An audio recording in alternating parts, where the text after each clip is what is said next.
Hello बच्चों, welcome to CBSE T point. So students, as you all know कि हम NCERT के complete solution कर रहे हैं और 4.1 4.2 मैंने आपको कंप्लीट करा चुका हूँ क्वाड्रेटिक इक्वेशन चैप्टर में, और previous 3 chapter we have also completed. तो अगर आपने उनको अभी तक कंप्लीट नहीं किया तो उसको कंप्लीट कर सकते हैं, देन आप ये वाली वीडियो जो 4.3 है ये वाला लेसन लर्न कर सकते हैं। ठीक है, तो आइए बच्चों, यहाँ पर आपको प्लेलिस्ट मिल जाएगी, आप इसी यूट्यूब चैनल पे जा सकते हैं और आपको कंप्लीट लेसन्स मिल जाएंगे। तो 4.3 एक्सरसाइज में हमें क्या करना है, तो बच्चों मैं आपको ये बताना चाहता हूँ, जैसे सपोज करिए आपके पास एक क्वाड्रेटिक इक्वेशन है ax square plus B X plus C. तो इसके दो रूट होंगे, आप सभी को पता है, but the thing is that कि दो रूट होंगे वो ठीक है, लेकिन क्या आप बता सकते हैं कि इसके रूट्स का नेचर कैसा होगा बिना एक्चुअली फाइंड किए? क्या चीज़? इसके रूट्स को। तो इसके रूट्स को एक्चुअली फाइंड किए बिना क्या आप बता सकते हैं, without actually finding the roots can you tell about the nature of the roots? तो आंसर इज यस, हम नेचर ऑफ रूट्स को बता सकते हैं। तो नेचर ऑफ रूट्स किस चीज़ पे डिपेंड करता है, ये सारी चीज़ें हम लोग डिस्कस करेंगे यहाँ पर। ठीक है, तो nature of roots basically B square minus 4ac पर डिपेंड करता है। तो बी स्क्वायर माइनस 4ac की जो वैल्यू होगी वो डिटरमाइन करेगा कि क्वाड्रेटिक इक्वेशन का नेचर क्या होगा, जो रूट्स होंगे उनका नेचर क्या होगा।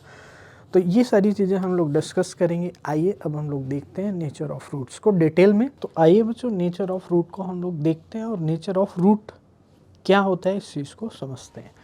तो नेचर ऑफ रूट्स की रिगार्डिंग अगर बच्चों मैं बात करता हूँ तो नेचर ऑफ रूट क्या होता है, तो सबसे पहली चीज़ तो ये है बच्चों कि ये क्या है। आपको ये चीज़ अलग लग रही होगी कि ये क्या न्यू चीज़ आ गई, तो मैं आपको ये बताना चाहता हूँ बच्चों कि जो आपकी क्वाड्रेटिक इक्वेशन होती है, जिससे आप X square plus B X plus C equal to 0 एक क्वाड्रेटिक इक्वेशन है, आप सभी को पता है। तो इसके जो रूट्स हैं आप सभी जानते हैं, रूट्स यानी इसकी एक्स की वो वैल्यू जो इसको सेटिस्फाई करे। तो एक्स की कितनी वैल्यू होंगी? आप कहेंगे सर एक्स की 2 वैल्यू होगी, तो रूट्स बन जाएंगी वो। तो अगर आपको रूट्स फाइंड करना है तो आपके पास क्या मेथड होता है? आपके पास सिर्फ दो ही में एक मेथड अभी तक आप जानते हैं, जो होता है फैक्टराइजेशन। और फैक्टराइजेशन के अलावा और कोई मेथड हो सकता है? तो डेफिनेटली फैक्टराइजेशन के अलावा और मेथड हो सकता है, दैट इज़ बाय फार्मूला। तो फार्मूले से कैसे आप फाइंड करेंगे रूट्स को? यानी फार्मूले में आपको कोई, जैसे फैक्टराइजेशन में आपको थोड़ा बहुत वर्क करना पड़ता है, यानी फैक्टर को अरेंज करना पड़ता है, जबकि फार्मूले में कोई भी आपको माइंड लगाने की ज़रूरत नहीं है। सिंपली क्या करना है, ए बी और सी की वैल्यूज़ को पुट करना है, यानी ए यहाँ रख देंगे, बी यहाँ रख देंगे, बी यहाँ रख देंगे, ए यहाँ और सी, और सॉल्व कर लेंगे। अब बच्चों दो रूट्स कैसे मिलेंगे, सबसे बड़ी चीज़ ये आती है। तो यहाँ पर बच्चों अगर आप ध्यान से देखोगे तो प्लस माइनस लगा हुआ है, तो इसका मतलब है कि एक बार आप प्लस को ले लोगे फिर सॉल्व करोगे, एक बार माइनस को ले लोगे फिर सॉल्व करोगे। तो जब भी कभी ऐसा लिखा जाता है मैथ में, तो यहाँ पर दो वैल्यू को एक ही साथ मर्ज कर दिया गया है। जैसे आप अलग अलग देखोगे तो आपको इस तरह से मिलेगा, आप देख सकते हैं अलग अलग अगर आप देखना चाहते हैं, और अगर आप एक साथ देखना चाहते हैं तो ये मिलेगा। तो b, अब यहाँ पर बच्चों आ जाती है condition, if B square minus 4ac greater than 0 we get 2 distinct real roots, यानी कि हमें दो डिस्टिंक्ट रियल रूट क्या होते हैं, मिल जाते हैं। If B square minus 4ac equal to 0 then x is equal to minus B upon 2a plus minus 0। अब ऑब्वियस सी चीज़ है बच्चों कि अगर ये अंदर वाली चीज़ 0 होगी और वहाँ भी 0 होगी, तो यहाँ पर प्लस माइनस में क्या आ जाएगा, 0, या आप यहाँ पे डायरेक्ट रख सकते हैं। तो x की वैल्यू क्या हो जाएगी, माइनस बी बाई 2। अब आप 0 को प्लस करेंगे तब भी वही मिलेगा और माइनस करेंगे तब भी वही मिलेगा, तो फाइनली क्या आएगी, आपकी सेम वैल्यू आ जाएगी। तो यहाँ से कुछ ऑब्जर्व कर पा रहे हैं आप ऑब्जर्व कर पा रहे हैं sir, the roots of the equations are both minus B by 2a। तो ये छोटी छोटी चीज़ें हैं, अभी इनको आप नोट करें, मतलब अपने माइंड में रखना है, फिर बाद में हम कंक्लूजन बनाएंगे जो कि यहाँ पर दिए गए हैं। ठीक है, Therefore we say that quadratic equation has two equal real roots in this case. तो यानी लास्ट वाला जो हमने केस किया था उसका जो कंक्लूजन नेक्स्ट पेज में दिया गया है। तो यहाँ पर नेक्स्ट पेज में क्या कंक्लूजन दिया गया बच्चों कि जो आपका has two equal real roots in this case, तो दो इक्वल रियल रूट आपने देखे थे। अब आगे देखिए, if B square minus four A C less than zero, अगर ये लेस देन जीरो यानी ये वाली चीज़ अगर लेस देन जीरो आ जाती है तो आप बताइए कभी आप इस तरह से क्या ये फाइंड कर सकते हैं? You can not find it, never, क्योंकि 10th लेवल पर आपको ये नहीं बताया गया है। तो B square minus four A C less than zero, then there is no real number whose square is B square minus four A C. Obvious ही चीज़ है, सभी नंबर के स्क्वायर क्या होते हैं? पॉजिटिव होते हैं। तो डेफिनेटली यहाँ पर ये आपका सेटिस्फाई नहीं होगा। Therefore there are no real root. तो आपको ये याद रखना है, ये एग्जाम के लिए इंपॉर्टेंट है कि अगर कभी भी आपका B square minus four A C less than zero आ जाता है, यानी ये वाली कंडीशन आ जाती है, कौन सी कंडीशन आ जाती है? ये वाली कंडीशन अगर आ जाती है और ये वाली कंडीशन बन जाएगी तब, ठीक है। तो अगर आपके पास ये कंडीशन आ जाती है यानी B square minus four A C less than zero, then आपका no real root for the given quadratic equation in this case. Since b square minus 4ac determine whether the quadratic equation this has real root or not is called discriminant। ये line important है, क्यों? क्योंकि यहाँ पर आपको एक नया word, एक नया टर्म इंट्रोड्यूस कर दिया गया है, दैट इज स्टूडेंट्स डिस्क्रिमिनेंट। तो डिस्क्रिमिनेंट क्यों बोलते हैं उसके बारे में ये लाइन लिखी गई, since B square minus four A C determine whether the quadratic equation ax square plus bx plus c has real root or not, b square minus 4ac is called discriminant of this quadratic equation. So a quadratic equation ax square plus bx plus c equal to 0 has two distinct real root। तो दो distinct real root, यानी कि कौन सी condition satisfied होगी? ये वाली, जहाँ पर आपको एक रूट ये मिल रहा था और एक रूट ये मिल रहा था, यहाँ पे प्लस था, यहाँ पे माइनस था। तो ऑब्वियस सी चीज़ है, ये सेम है, ये सेम है, वो सेम है, वो सेम है, मतलब ये सेम है, ये सेम है, ये इसके सेम है और ये इसके सेम है, बीच में प्लस माइनस है, तो डिफरेंट वैल्यू मिलेंगे, यानी कि टू डिस्टिंक्ट रियल रूट। इस पर आपको फोकस करना है। देन बच्चों यहाँ पर two equal real root if B square minus four A C equal to zero and no real root if B square minus four A C less than. बच्चों यही आपका फाइनल कंडीशन है जो आपको माइंड में रखना है, क्योंकि क्वेश्चन यहीं से बनेगा। आपसे क्वेश्चन कैसे पूछा जाएगा वो हम लोग अभी डिस्कस करेंगे जब एग्जाम्पल लेंगे। तो आइए एग्जाम्पल को देखते हैं।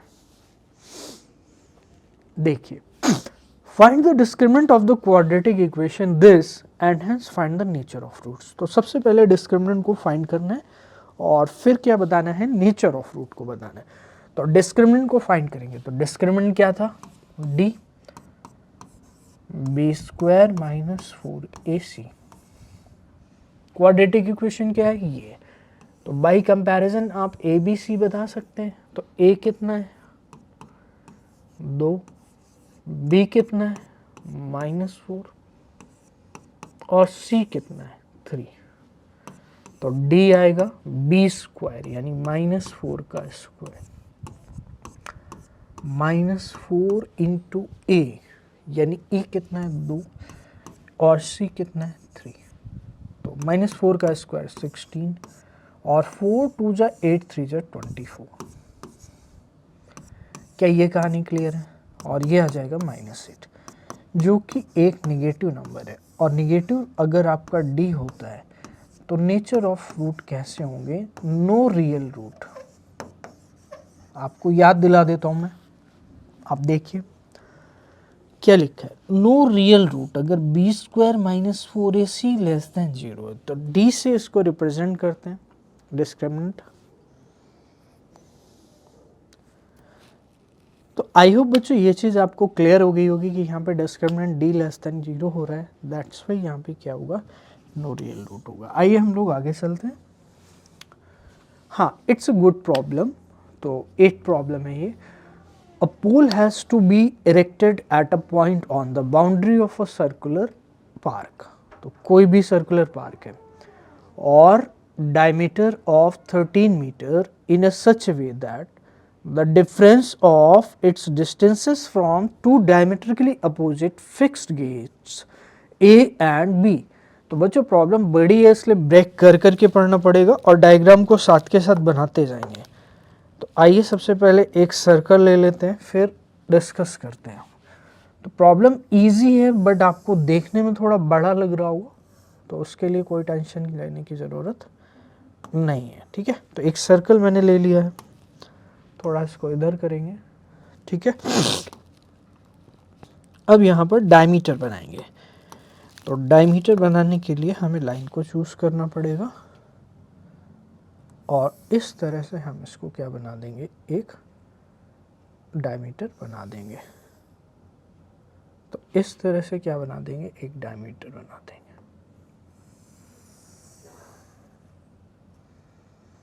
बच्चों ये डायमीटर बना दिया।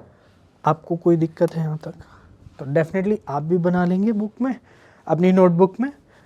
अब देखिए आते हैं फिर रीड करते हैं। पोल, ऐसे क्वेश्चन को रीड करना पड़ेगा 1 से 2 बार, देन समझ में आएगा। Pole has to be erected at a point on the boundary of the circular park, यानी कि सर्कुलर पार्क की जो बाउंड्री है इस पे आपको पोल को क्या करना है, इरेक्ट करना है। फिर आगे क्या दिया गया है, ऑफ डायमीटर 13। तो ये लेंथ कितनी है बच्चों, 13 है।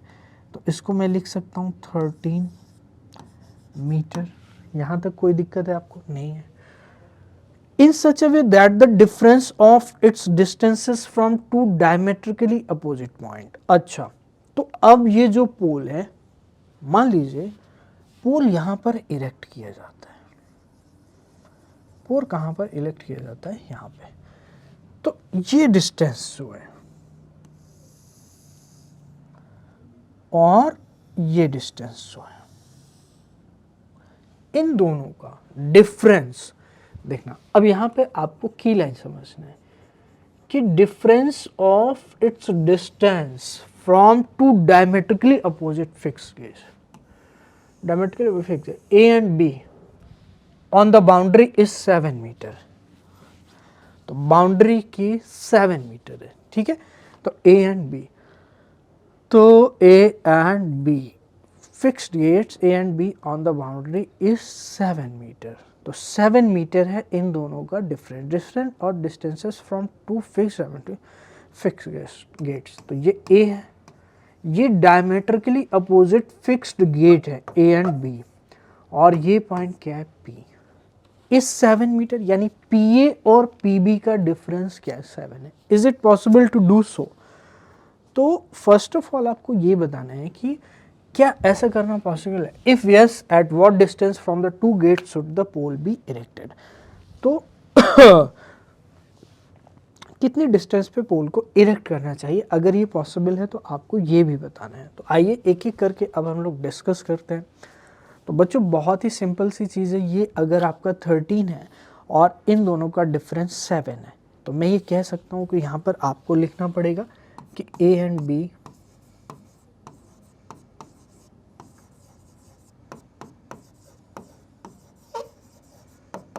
are two gates। तो A and B are two gates which are diametrically opposite, diameter के अपोजिट हैं, और डिफरेंस हम यहाँ पे ले लेते हैं। तो बच्चों अगर AP हमारा x होगा तो ये क्या होगा, x + 7। तो बच्चों यहाँ पर एक थ्योरम का यूज़ है जो आपने 9th में किया है कि इस तरह से अगर ये डायमीटर बनता है तो इसके अपोजिट जो भी आपका एंगल बनेगा, या फिर आप ये कह सकते हो कि ये डायमीटर है तो ये सेमी सर्कल होगा, और जो सेमी सर्कल होता है उस पे एंगल कितना बनता है, 90 डिग्री का बनता है। तो कहने का मतलब है कि जो APB होगा वो 90 होगा, और अगर ये 90 होगा तो APB जो ट्रायंगल है ये एंगल 90 होगा, और जो ट्रायंगल है वो क्या होगा आपका, नहीं राइट एंगल ट्रायंगल हो जाएगा। तो ये हाइपोटेनस हो जाएगी। इसको आप बेस या परपेंडिकुलर कुछ भी ले सकते हैं, किसी को भी, उससे कोई फर्क नहीं पड़ेगा। क्यों, दोनों के स्क्वायर प्लस में आएंगे। तो अगर वो x है वो x + 7 है, ये 13 है। तो according to question let P A X then P B कितना होगा, x प्लस 7। ठीक है, चलो अब देखो क्या लिखेंगे, since A B is diameter, तो ये लिखना पड़ेगा ए बी इज डायमीटर। तो अगर ए बी डायमीटर है then angle A P B equal to क्या हो जाएगा 90। आप लिख सकते हैं एंगल ऑन सेमी सर्कल, क्योंकि जो डायमीटर होगा वो सर्कल को दो इक्वल पार्ट में डिवाइड कर देगा। तो A P B triangle is right angle triangle, triangle A P B is अ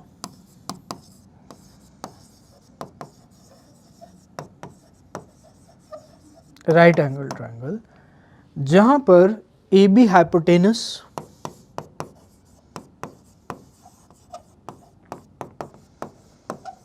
ठीक है, to A B square equals to A P square plus B P square. तो ए पी स्क्वायर यानी 13 का square, A P square यानी x का square, B P square यानी x plus 7 का square. तो आइए देखते हैं 13 स्क्वायर क्या होगा, 169, ये हो जाएगा एक्स स्क्वायर, ये हो जाएगा बच्चों एक्स स्क्वायर, 7 स्क्वायर क्या होगा 49, बी हम a plus B whole square open कर रहे हैं, एक्स प्लस 7 का स्क्वायर प्लस 14x, तो ये हो जाएगा 2x square plus 14x 49 minus 169। तो मैंने क्या किया, सबको एक तरफ कर लिया बच्चों। एक बार इतना नोट कर सकते हैं जिससे मैं आगे यहाँ पर स्पेस क्रिएट करके आपको क्या करूँ, आगे सॉल्व करके बताऊँ क्या ये सिचुएशन पॉसिबल होगी या फिर नहीं होगी। और अगर पॉसिबल होगी देन आपको क्या निकालना है, distances P and P B को फाइंड करना है, क्योंकि यही लिखा है what distances from two gates should be pole be erected. तो वीडियो को पॉज करके नोट कर लेंगे आप लोग। आई होप बच्चों नोट कर लिया होगा वीडियो को पॉज करके। आइए अब हम लोग आगे चलते हैं। तो बच्चों यही बेनिफिट है इसका वीडियो का कि आप आराम से नोट कर सकते हैं, यहाँ पे कोई जल्दबाजी नहीं है। अब हमारे लिए जो सबसे इम्पॉर्टेंट चीज़ है वो हमारे लिए इक्वेशन है, ये वाली। तो इस पे हम लोग फोकस करेंगे फाइनली, बाकी सारी चीज़ें इरेज कर देंगे।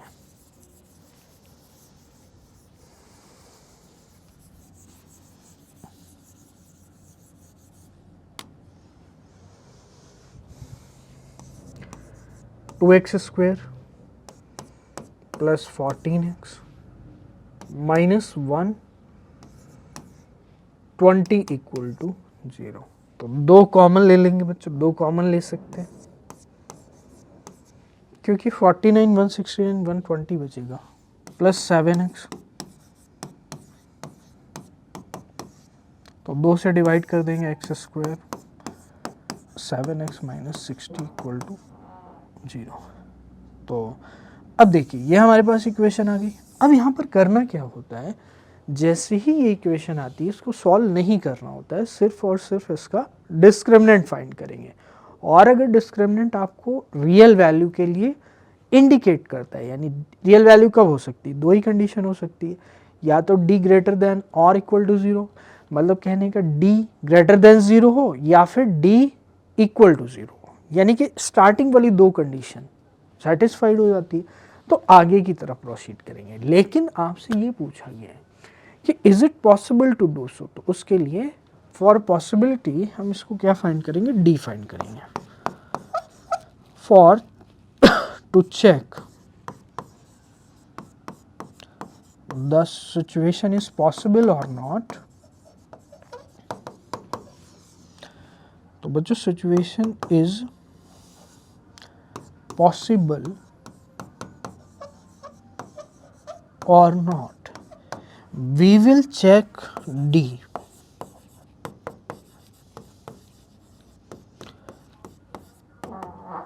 तो D चेक करेंगे।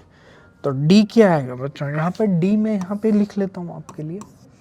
तो D B square minus 4AC, तो B कितना है 7 है, तो 7 का स्क्वायर माइनस 4 इंटू A कितना है 1 और C कितना है माइनस 60 है।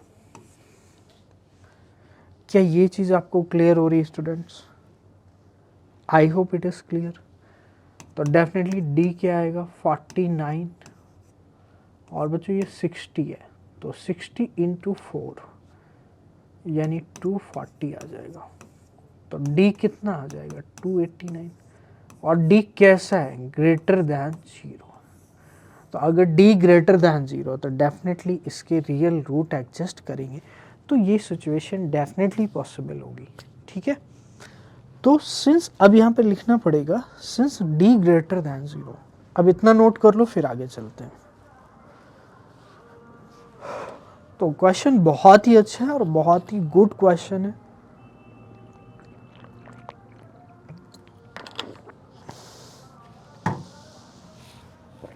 नोट कर लिया होगा प्यारे बच्चों। जो इसका D है यानी कि जो डिस्क्रिमिनेंट है उसके रिगार्डिंग अब हम लोग एक लाइन लिखेंगे। Since we can see from above calculation, from above calculation of discriminant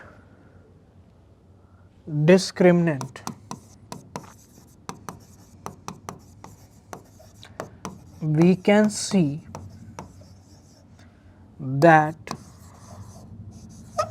B square minus 4AC is greater than 0. So two distinct real roots exist, यानी दो एग्जिस्ट रूट करेंगे। लिखना कैसे वो सारी चीज़ें हम लोग यहाँ पे डिस्कस कर रहे हैं बच्चों। आप अगर इन वीडियोस को जो मैं कॉन्सेप्ट्स आपको करा रहा हूँ डेफिनेटली अगर आप इनको प्रॉपरली देखेंगे तो बहुत ही अच्छे से आपको समझ में आएगा। तो डी आगे तो आपसे पूछे कि आप पी एंड पी बी बताइए, तो ऑब्वियस सी चीज़ है पी एंड पी बी हम यहाँ पर निकाल सकते हैं। कैसे? अब हमारे लिए सबसे इम्पॉर्टेंट चीज़ हो जाएगी ये इक्वेशन जो हमने अभी फाइंड की थी। तो अब हम इक्वेशन को लिखेंगे और बाई फैक्टराइजेशन क्या करेंगे उसको सॉल्व करेंगे। तो इक्वेशन मेरी क्या थी मैं एक बार उसको यहाँ पे लिख देता हूँ, आप प्रीवियस उससे भी देख सकते हैं, आपके पास तो नोट्स भी होंगे। मैंने तो इरेज कर दिया, इसको भी आप पॉज करके इरेज कर लेंगे, पॉज करके नोट कर लेंगे सॉरी। तो इक्वेशन जो थी बच्चों वो मैं आपके लिए यहाँ पर पहले लिखूंगा फिर उसको हम लोग सॉल्व करेंगे। तो इक्वेशन थी एक्स स्क्वायर प्लस 7x और माइनस 60। तो 60 के ऐसे फैक्टर जिनका जो सम हो वो 7 हो, तो बताइए क्या हो सकते हैं। 60 के ऐसे फैक्टर जिनका जो सम हो वो क्या हो 7 हो। तो 60 के फैक्टर हो जाएंगे बच्चों 2 इंटू 2 इंटू 3 इंटू 5। ठीक है, तो मैं ये कह सकता हूँ कि ये 12 और ये 5, तो प्लस 12 कर देता हूँ माइनस 5, तो कितना आएगा 7। क्या ये कहानी क्लियर है बच्चों? ये सबसे ज़्यादा इम्पॉर्टेंट चीज़ है कि जब आपके पास कोई भी क्वाड्रेटिक फैक्टराइजेशन का क्वेश्चन आता है तो आप उसको कितनी जल्दी रिकॉग्नाइज करते हो, ये प्रैक्टिस से आएगा। आपको एक दो क्वेश्चन करने से नहीं आएगा, तो धीरे धीरे आप प्रैक्टिस डेवलप करेंगे अपने अंदर। आप एटलीस्ट फैक्टराइजेशन के 50 क्वेश्चन करेंगे तब आपको एक अंदर से इंट्यूशन आएगा कि अच्छा इस तरह से हम इसका फैक्टराइजेशन विद इन सेकेंड कर सकते हैं। क्योंकि ये कोई ऐसी चीज़ नहीं है जिस पे आप टाइम बहुत ज़्यादा दोगे, वरना आपका टाइम किल होगा, वेस्ट होगा और फिर क्वेश्चन रह जाएंगे। बच्चे इसीलिए क्वेश्चन नहीं कर पाते हैं। ट्रस्ट मी, क्वेश्चन ना करने का रीज़न ये है कि वो किसी भी क्वेश्चन में कितना भी टाइम दे देते हैं और फिर बाद में उन्हें रियलाइज़ होता है कि जो क्वेश्चन आगे हैं उनके लिए टाइम बचा ही नहीं। ठीक है, तो आइए देखते हैं। तो 12 और 5 क्या होंगे इसके फैक्टर हो जाएंगे।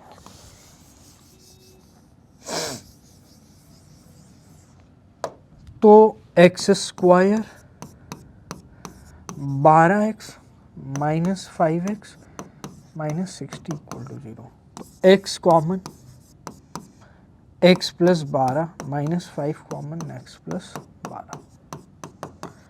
तो x प्लस 12 और x माइनस 5। तो बच्चों if x plus 12 0, x minus 12, if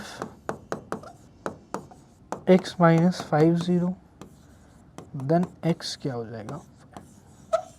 तो दोनों केसेस पॉसिबल नहीं हो सकते, ये आपका रिजेक्ट होगा, नॉट पॉसिबल। क्यों? क्योंकि जो x है वो एक ब्रेथ है और ब्रेथ कभी भी नेगेटिव हो नहीं सकती। तो यानी x की जो वैल्यू एक्सेप्ट होगी बच्चों वो होगी 5।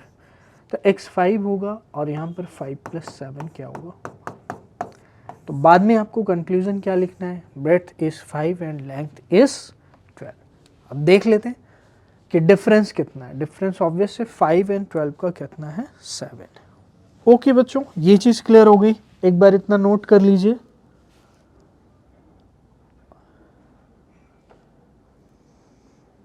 तो यहां पर आपको, जैसे मैं हर एक क्वेश्चन में जब भी कोई वैल्यू रिजेक्ट होती है तो मैं लिखता हूं कि वहां पर नॉट पॉसिबल और रीजन देता हूं क्यों नहीं पॉसिबल है। क्यों? क्योंकि लेंथ या breadth can not be negative. तो आपको भी लिखना पड़ेगा। मैंने इसलिए नहीं लिखा क्योंकि यहाँ पर जगह नहीं है, तो मैं ये चीज़ आपको ओरली बता रहा हूँ। यहाँ पे not possible because reason mention करेंगे, breadth is a length which can not be negative या which can never be negative. ठीक है, तो सेंस आपका वो होना चाहिए।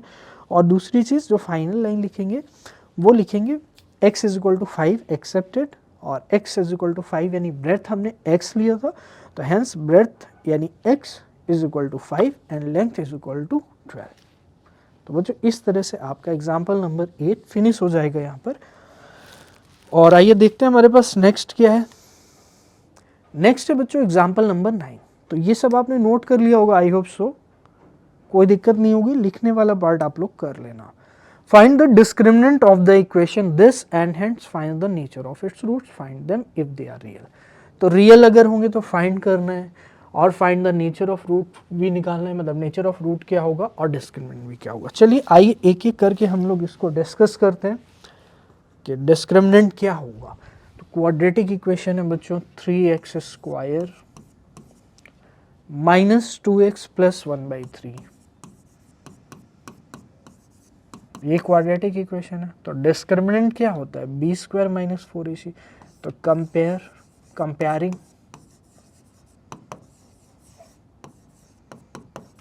With standard form.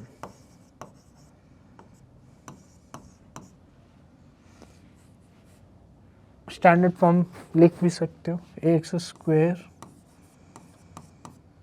Plus B X plus C equal to 0। तो ए कितना है 3 है, बी कितना है -2 है, और सी कितना है 1/3 है। तो बी स्क्वायर माइनस 4ac यानी डिस्क्रिमिनेंट क्या होगा। तो बच्चों डिस्क्रिमिनेंट वगैरह समझ गए होंगे आप अब तक, हमने इतने सारे क्वेश्चन कर लिए। तो बी स्क्वायर माइनस 4ac, तो बी कितना है -2 का स्क्वायर -2 का स्क्वायर -4 इंटू 3, सी कितना है 1/3, 3 से 3 कैंसिल, तो -2 का स्क्वायर 4, तो डी कितना आ गया 0 आ गया। और डी अगर 0 है तो नेचर ऑफ रूट कहना कितना आसान है आपके लिए। डी 0 कब होता है, डिस्क्रिमिनेंट 0 कब होता है, जब रूट्स क्या होंगे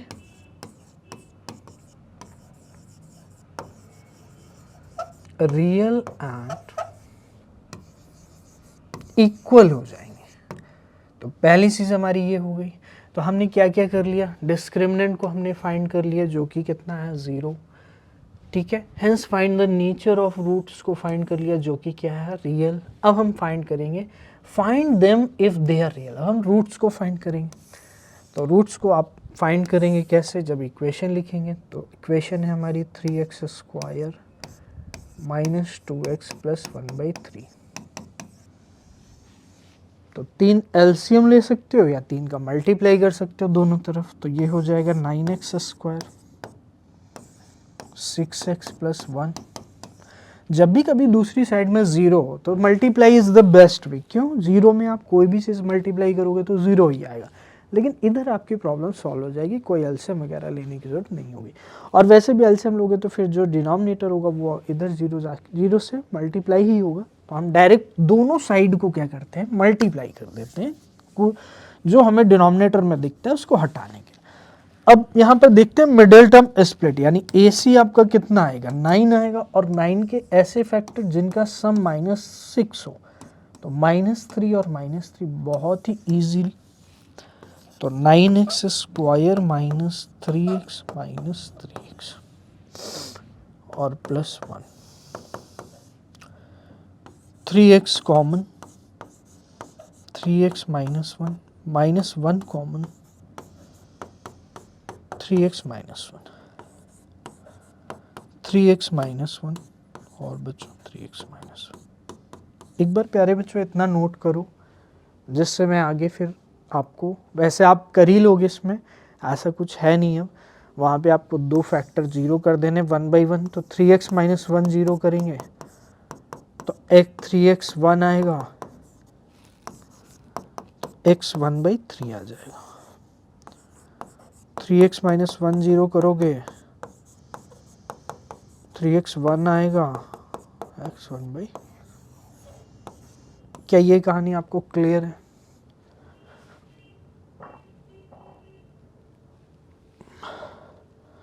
तो बच्चों आई होप आपने इसको कर लिया होगा कंप्लीट। आइए हम लोग नेक्स्ट पे चलते हैं और इसका स्क्रीनशॉट या नोट्स बना सकते हैं। तो बच्चों नेक्स्ट है हमारे पास एक्सरसाइज 4.3 और अब हम लोग स्टार्ट करने वाले एक्सरसाइज 4.3 को।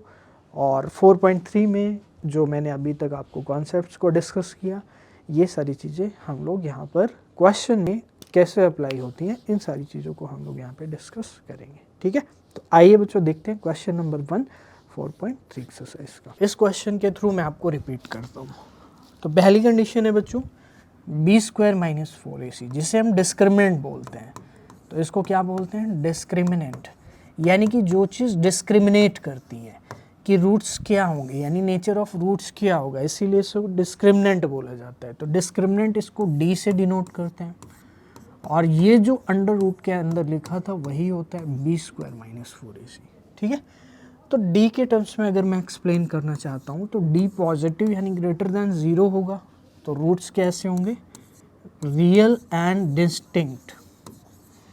डिस्टिंक्ट का मतलब क्या होता है प्यारे बच्चों, डिस्टिंक्ट का मतलब होता है कि अलग अलग, मतलब कि एक अगर 2 है तो दूसरा क्या हो जाएगा, 3 हो जाएगा, 4 हो जाएगा, यानी सेम नहीं होगा। ठीक है, तो d लेस देन और d इक्वल टू 0 होगा तो रियल तब भी होगा।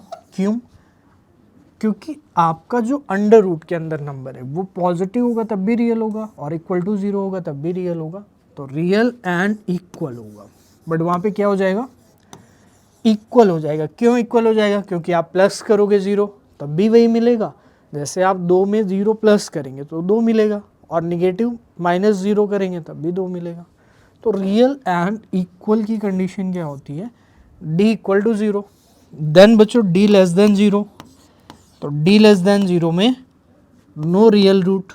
बस आपको इस लेवल पे ये याद रखना है, वैसे तो ये आगे की चीज़ है, बट आपको अगर ये बोलता है कि no real root, what is the condition so such that a quadratic equation have no real root, कोई भी क्वाड्रेटिक इक्वेशन दी जा सकती है, तो आपको d लेस देन 0 कर देना है।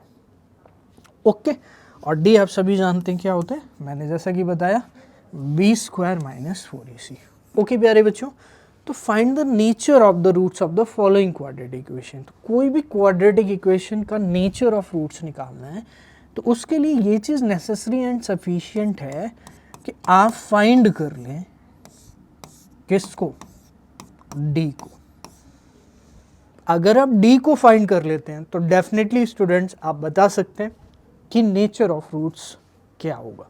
तो तो डी को क्या फाइंड करने के बाद कैसे बताएंगे, इस चीज़ का यूज़ करके। तो दीज थ्री कंडीशंस को यूज़ करके आप ये बता सकते हैं कि नेचर ऑफ रूट्स क्या होगा। ठीक है, तो आइए डी को फाइंड कर लेते हैं। अब क्या करेंगे, डी को फाइंड करने के लिए कंपेयर करेंगे स्टैंडर्ड क्वाड्रेटिक इक्वेशन।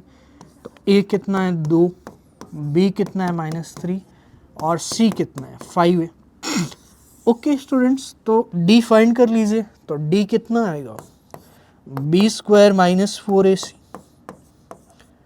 तो b हमने फाइंड किया -3 का स्क्वायर -4 इंटू ए कितना है 2 इंटू सी कितना है 5।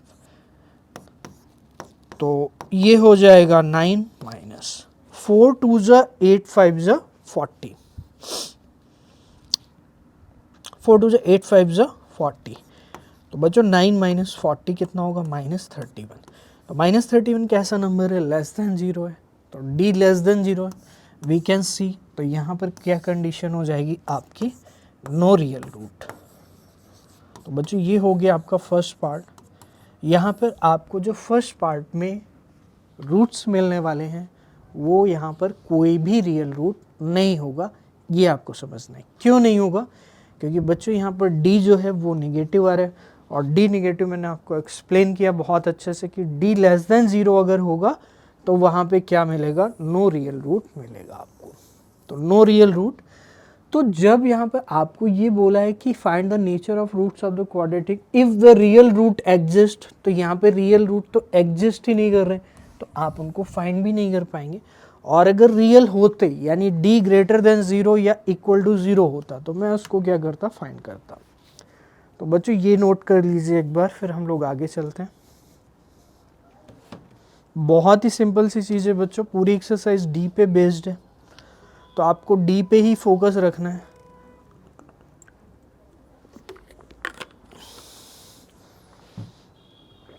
कि फाइनली आपको क्या फाइंड करना है, d को फाइंड करना है। आइए हम लोग नेक्स्ट क्वेश्चन पे चलते हैं।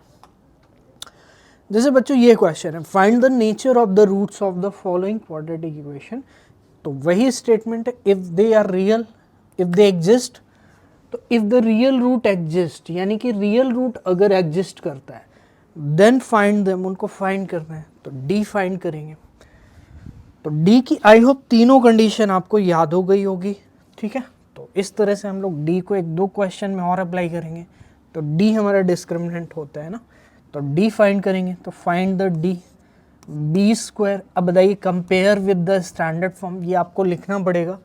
Compare with the standard form, a कितना आएगा 3, b प्यारे बच्चों -4√3 और c कितना आएगा 4 आ जाएगा। तो a 3 है, b -4√3 और c कितना है, तो d फाइंड करेंगे। तो -4√3 का स्क्वायर -4 इंटू 3 इंटू 4, तो ये हो जाएगा। तो d आएगा 4 का स्क्वायर बच्चों, -4√3 का स्क्वायर आप सभी कर सकते हैं। तो माइनस आपका कोई भी इफेक्ट नहीं करेगी क्योंकि स्क्वायर है, और स्क्वायर में निगेटिव का स्क्वायर क्या हो जाता है, पॉजिटिव हो जाता है। तो -4√3 का स्क्वायर, जिन बच्चों को दिक्कत होती है उसके लिए बता देता हूँ कि स्क्वायर का मतलब हुआ कि उसी नंबर का उसी नंबर से मल्टीप्लाई। प्यारे बच्चों बहुत सिंपल सी चीज़ है, माइनस माइनस क्या होगा प्लस, और सबसे पहले इंटीजर को इंटीजर से करेंगे तो 16, और इर्रेशनल को इर्रेशनल से करेंगे तो √3 इंटू √3 कितना होता है, आप सभी बच्चे 9th में कर चुके हैं। √3 इंटू √3 क्या होगा 3 होगा। अगर आपको नहीं पता है तो जान लीजिए √x इंटू √x कितना होगा, x होगा। सिंपल सी चीज़ है। तो √3 इंटू 3 कितना होगा 3, यानी 16 इंटू 3, 16 की टेबल आनी चाहिए। इसीलिए बच्चों कहता हूँ कि टेबल का इम्पोर्टेंस बहुत है। अगर आपको टेबल नहीं आएगी तो आप 3 से मल्टीप्लाई करोगे, जो कि टाइम कंज्यूमिंग हो जाएगा। ठीक है, तो यहाँ पे कितना आएगा 48 बच्चों, 4 4 जा 16 और इंटू 3 अगेन आ गया 48। तो डेफिनेटली स्टूडेंट्स डी 0 आ चुका है। और डी 0 कौन सी कंडीशन में होता था, डी 0 होता था जब रूट्स आपके रियल एंड इक्वल होते थे। क्या होते थे बच्चों, रियल एंड इक्वल होते थे। तो यहाँ पे रूट्स क्या होंगे, रियल एंड इक्वल हो जाएंगे, कोई दिक्कत नहीं यहाँ पे। और बच्चों लेकिन जब यहाँ पे रियल रूट आ ही चुके हैं, हमने फाइंड कर लिया कि रियल रूट है, तो यहाँ पे लिखा गया है कि फाइंड देम, उन्हें फाइंड करना है। तो अब आइए फाइंड करते हैं, क्योंकि जब एग्जिस्ट करेगा तब फाइंड करना था, ये मैं आपसे पहले भी डिस्कस कर चुका हूँ। तो एक बार इसको नोट कर लेंगे, जिससे हम लोग आगे इसको कंप्लीट करेंगे, ठीक है। तो रियल अगर एग्जिस्ट करता है तो फाइंड करेंगे। अब रियल एग्जिस्ट कर चुका है, क्यों, क्योंकि d जो है वो आ चुका है इक्वल टू 0। तो d इक्वल टू 0 मैं आपको याद दिला देता हूँ किसकी कंडीशन थी, d इक्वल टू 0 याद करिए किसकी कंडीशन थी, रियल की ही थी, और किसकी थी साथ में, इक्वल की थी। तो ये चीज़ आपको क्लियर है, तो स्क्रीनशॉट ले लीजिए इसका, देन आगे चलते हैं। तो आइए अब हम लोग फाइंड करते हैं इसके रियल रूट्स क्या होने वाले हैं। तो सबसे पहले हम यहाँ पे क्या करेंगे, इक्वेशन को नोट करेंगे, ये सारा इरेज करेंगे क्योंकि इसका काम अब फिनिश हो चुका है, और आई होप आप इसको नोट भी कर लेंगे। तो बच्चों आइए हम लोग इसको फाइंड करते हैं। तो इसको हम फाइंड करेंगे, कैसे फाइंड करेंगे, हम फाइंड करेंगे फैक्टराइजेशन से। तो बच्चों AC का प्रोडक्ट यानी 3 × 4, ठीक है, 3 × 4, और इसको ऐसे स्प्लिट कर रहा है, इसके फैक्टर ऐसे करने हैं कि 4√3 आना चाहिए। अब एक ऑब्वियस सी चीज़ है कि यहाँ √3 कब आ सकता है, जब इसमें √3 हो, और इसमें √3 कब बन सकता है, जब हम इसका रिवर्स लिख दें, यानी 3 को मैं क्या लिख सकता हूँ। देखिए मैथ्स में ऐसा होता है कि जब जहाँ जो रिक्वायरमेंट होती है वैसे आपको चीज़ों को मैनिपुलेट करना होता है, वरना फिर आप क्वेश्चन नहीं कर पाओगे। तो चीज़ों को मॉडिफाई करना, मॉडिफिकेशन, मैनिपुलेशन, ये आपको लर्न करना पड़ेगा। तो जैसे कि मुझे यहाँ पर ज़रूरत थी एक इंटीजर की, तो मैंने इसको मल्टीप्लाई कर दिया, क्योंकि स्क्वायर था तो मैंने 48 लिख दिया। अब मुझे यहाँ पर ज़रूरत है कि मिडिल टर्म स्प्लिट क्या होता है, ये तो AC हो गया। अब AC के बाद मिडिल टर्म स्प्लिट करके 4√3 आना चाहिए। 4√3 कैसे आ सकता है, तो 3 × 4 में 4 से कभी √3 तो नहीं आ सकता, तो किससे आ सकता है, 3 से आ सकता है। और 3 को हम फिर से रिवर्स करके क्या लिख सकते हैं ऐसे, ठीक है।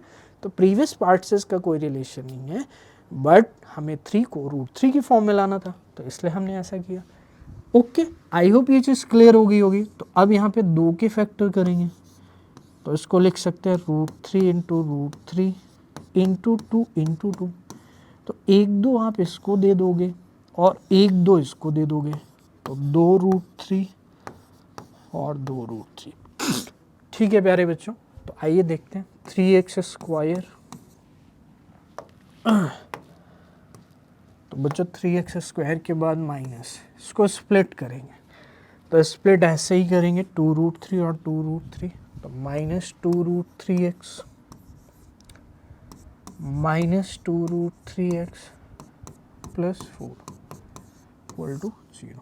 बच्चों जो भी कॉमन आएगा उसको ले लेंगे, तो 2 तो नहीं आएगा, तो इस 3 से मैं √3 अगर कॉमन लूँगा तो यहाँ पे √3 बचेगा, और यहाँ से भी √3 कॉमन आएगा, तो इसमें √3 है, इसमें √3 है, तो √3। x भी कॉमन आएगा, तो बचेगा √3x, यहाँ पे बचेगा 2, क्योंकि √3x दोनों कॉमन ले लिया है यहाँ से, तो इससे कॉमन लिया तो इसमें एक √3 बचा और एक x बचा, जो कि मैंने यहाँ लिखा। इससे ये पूरी चीज़ कॉमन आ गई, तो 2 बचा। अब यहाँ से क्या कॉमन आएगा, 2 कॉमन आएगा, तो √3x - 2 = 0। √3x - 2 इससे भी कॉमन आएगा और इससे भी कॉमन आएगा, तो √3x - 2 और बच्चों √3x - 2। तो बच्चों अगर ये 0 होगा तो आप सभी कह सकते हैं ये वैल्यू उधर जाएगी, तो √3x = 2, यानी x कितना आएगा, 2/√3। और अगर ये 0 होगा तो इफ़, क्योंकि आप सभी को पता है कि हमें दोनों फैक्टर 0 करने होते हैं, तो √3x भी कितना आएगा, 2, तो x कितना आएगा? क्या आपने एक चीज़ ऑब्जर्व की कि दोनों ही रूट्स क्या आ रहे हैं? इक्वल आ रहे हैं। और ये हमने पहले भी फाइंड कर चुके हैं with the help of discriminant कि ये रूट्स कैसे हैं। आप प्रीवियस जो मैंने अभी करवाया था, जो इरेज कर दिया हूँ, उसमें मैंने आपको क्या बताया था कि रूट्स क्या है यहाँ पे? इक्वल है। तो रूट्स इक्वल आ रहे हैं, तो यहाँ पे कोई दिक्कत नहीं हुई। तो बच्चों इस तरह से हमें करना होता है क्वेश्चंस को जो डिस्क्रिमिनेंट से रिलेटेड है। तो इसको आप एक बार नोट कर लीजिए, फिर हम लोग आगे चलते हैं। हम लोग चलते हैं नेक्स्ट पार्ट में प्यारे बच्चों, देखते हैं क्या है। तो लिखा गया बच्चों फाइंड द, स्टेटमेंट बच्चों वही है कि नेचर ऑफ रूट को फाइंड करना है, और अगर एग्जिस्ट करते हैं देन आपको क्या करना है? फाइंड करना है रूट्स को। तो सबसे पहले नेचर ऑफ रूट को फाइंड करना है, और अगर एग्जिस्ट करते हैं तो उनको रूट्स को फाइंड करना है। तो आइए बच्चों हम लोग देखते हैं। प्यारे बच्चों ये इक्वेशन है, तो compare with the standard form.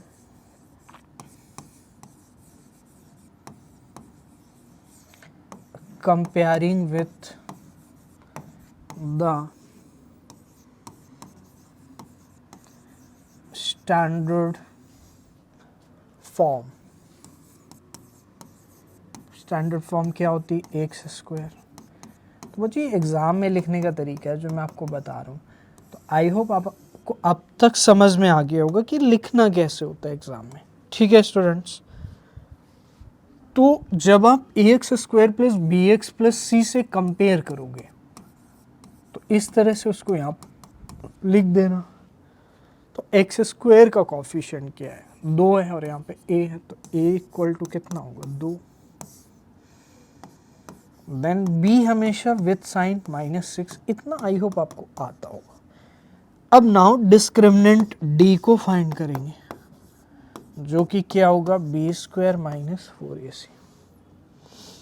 ठीक है dear students, B square minus 4ac। प्यारे बच्चों बी स्क्वायर यानी -6 का स्क्वायर -4 इंटू ए 2 है, और सी कितना है? 3 है। तो ये होगा 36 माइनस 4 2 जा 8 3 जा 24। तो 36 माइनस 24 यानी कितना आ जाएगा? 12। और 12 कैसा नंबर है? पॉजिटिव नंबर है। तो d ग्रेटर देन 0 किसकी कंडीशन होती थी? रियल एंड डिस्टिंक्ट की।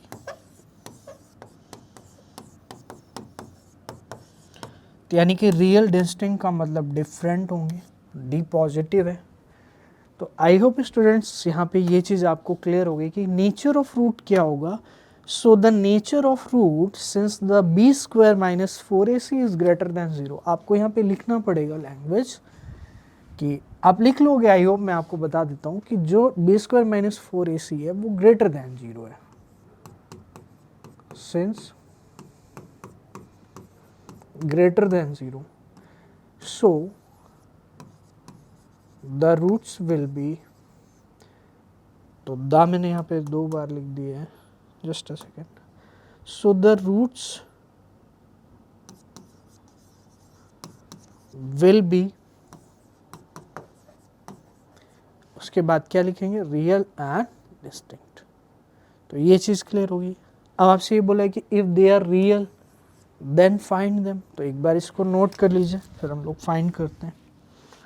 फाइंड करने में हम क्या करेंगे? इसका फैक्टराइजेशन करेंगे। तो आई होप आपने नोट कर लिया होगा, वीडियो को पॉज करके नोट करेंगे।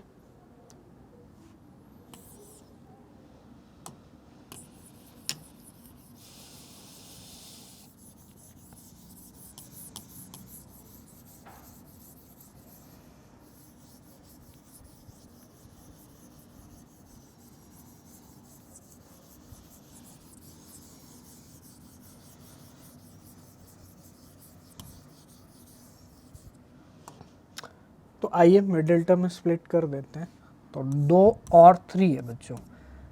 तो AC हमारा क्या हो गया? 2 इंटू 3, यानी यहाँ पर 2 इंटू 3 कितना आएगा आपका? 6। अब 6 के ऐसे फैक्टर कि यहाँ पर -6 आ जाए।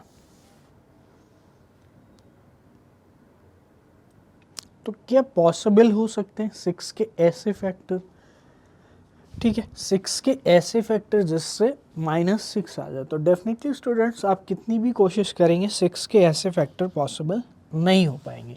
तो जब पॉसिबिलिटी नहीं होती फैक्टराइजेशन की, तो स्टूडेंट्स मैंने आपको बताया था हम यूज़ करते हैं क्वाड्रेटिक फार्मूला का। तो मैं आपको एक बार क्वाड्रेटिक फार्मूला बता देता हूँ, क्योंकि इस क्वेश्चन का आंसर आप तभी निकाल सकते हैं जब आपको क्वाड्रेटिक फार्मूला पता हो। तो बच्चों क्वाड्रेटिक फार्मूला बहुत ही सिंपल है, आप एक दो बार प्रैक्टिस करोगे तो चीज़ें समझ में आ जाएंगी, इसमें कोई भी दिक्कत नहीं होगी। तो क्वाड्रेटिक फार्मूला मैं आपको एक बार स्लाइड में ही दिखा देता हूँ। जो स्लाइड है हमारी वो यहाँ पर थी, जो हमने डिस्कस किया था बच्चों। स्लाइड में मैंने आपको दिखाया था कि क्वाड्रेटिक फार्मूला, ये देखिए आप क्वाड्रेटिक फार्मूला याद करिए, ये होता है बच्चों क्वाड्रेटिक फार्मूला। आप इसको नोट कर लेना, दिस इज क्वाड्रेटिक फार्मूला, यानी x is equal to minus B plus minus. तो इससे हमें क्या मिलता है, ये डायरेक्ट हमें रूट्स दे देता है, किसी भी क्वाड्रेटिक इक्वेशन के रूट्स। आपको फैक्टराइजेशन करने का मन नहीं है तो आप इसमें इसको रख देंगे ए बी सी की वैल्यूज, फिर आप वेरीफाई कर लेंगे। जैसे एक क्वेश्चन मैं आपको करके दिखाता हूँ यहाँ पर बच्चों, फैक्टराइजेशन से भी करता हूँ और क्वाड्रेटिक फार्मूले से भी करता हूँ, ठीक है। तो मान लीजिए बच्चों एक क्वाड्रेटिक इक्वेशन ले लेता हूँ, एक्स स्क्वायर माइनस 5x और प्लस 6 इक्वल टू 0। तो ये मेरे पास क्वाड्रेटिक इक्वेशन है। तो यहाँ पे मैं ये करूँगा फैक्टराइजेशन मेथड। तो थोड़ा सा इक्वेशन मैं इधर कर लेता हूँ जिससे ये चीज़ बहुत ही अच्छे से क्लियर हो जाएगी। तो यहाँ पे हमारे पास जो गिवन क्वाड्रेटिक इक्वेशन है, गिवन क्वाड्रेटिक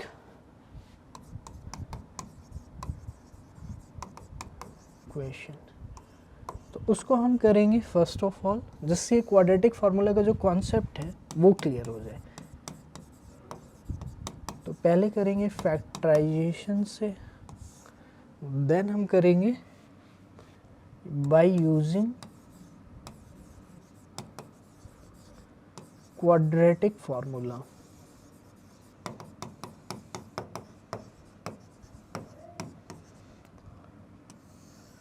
तो फैक्टराइजेशन, अब देखिए गिवन क्वाड्रेटिक इक्वेशन क्या है। गिवन क्वाड्रेटिक इक्वेशन है बच्चों एक्स स्क्वायर माइनस, ये मैंने अपनी तरफ से लिया एग्जांपल, तो ये हमारी गिवन क्वाड्रेटिक इक्वेशन है। तो फैक्टराइजेशन से कर लेते हैं एक बार, फिर देखते हैं। तो दोनों मेथड से करने का पर्पज़ यही है कि आपको ये चीज़ समझ में आ जाए, जो क्वाड्रेटिक फार्मूला हम लोग यूज़ करने जा रहे हैं यहाँ पर वो एकदम सही है। तो x square minus 5x plus 6 equal to 0। तो फैक्टराइजेशन में 6 के ऐसे फैक्टर जिससे उनका सम क्या आ जाए -5, तो -2 और -3। तो x square minus 2x minus 3x plus 6 equal to 0। x common आएगा, x -2 -3 कॉमन आएगा, इससे -3 और इससे x इक्वल टू 0। पूरे से x -2 कॉमन आएगा, x -3 इक्वल टू 0। तो अगर ये 0 होगा तो ये सारी चीज़ें आप कर लेंगे, तो x कितना आएगा, 2 आएगा।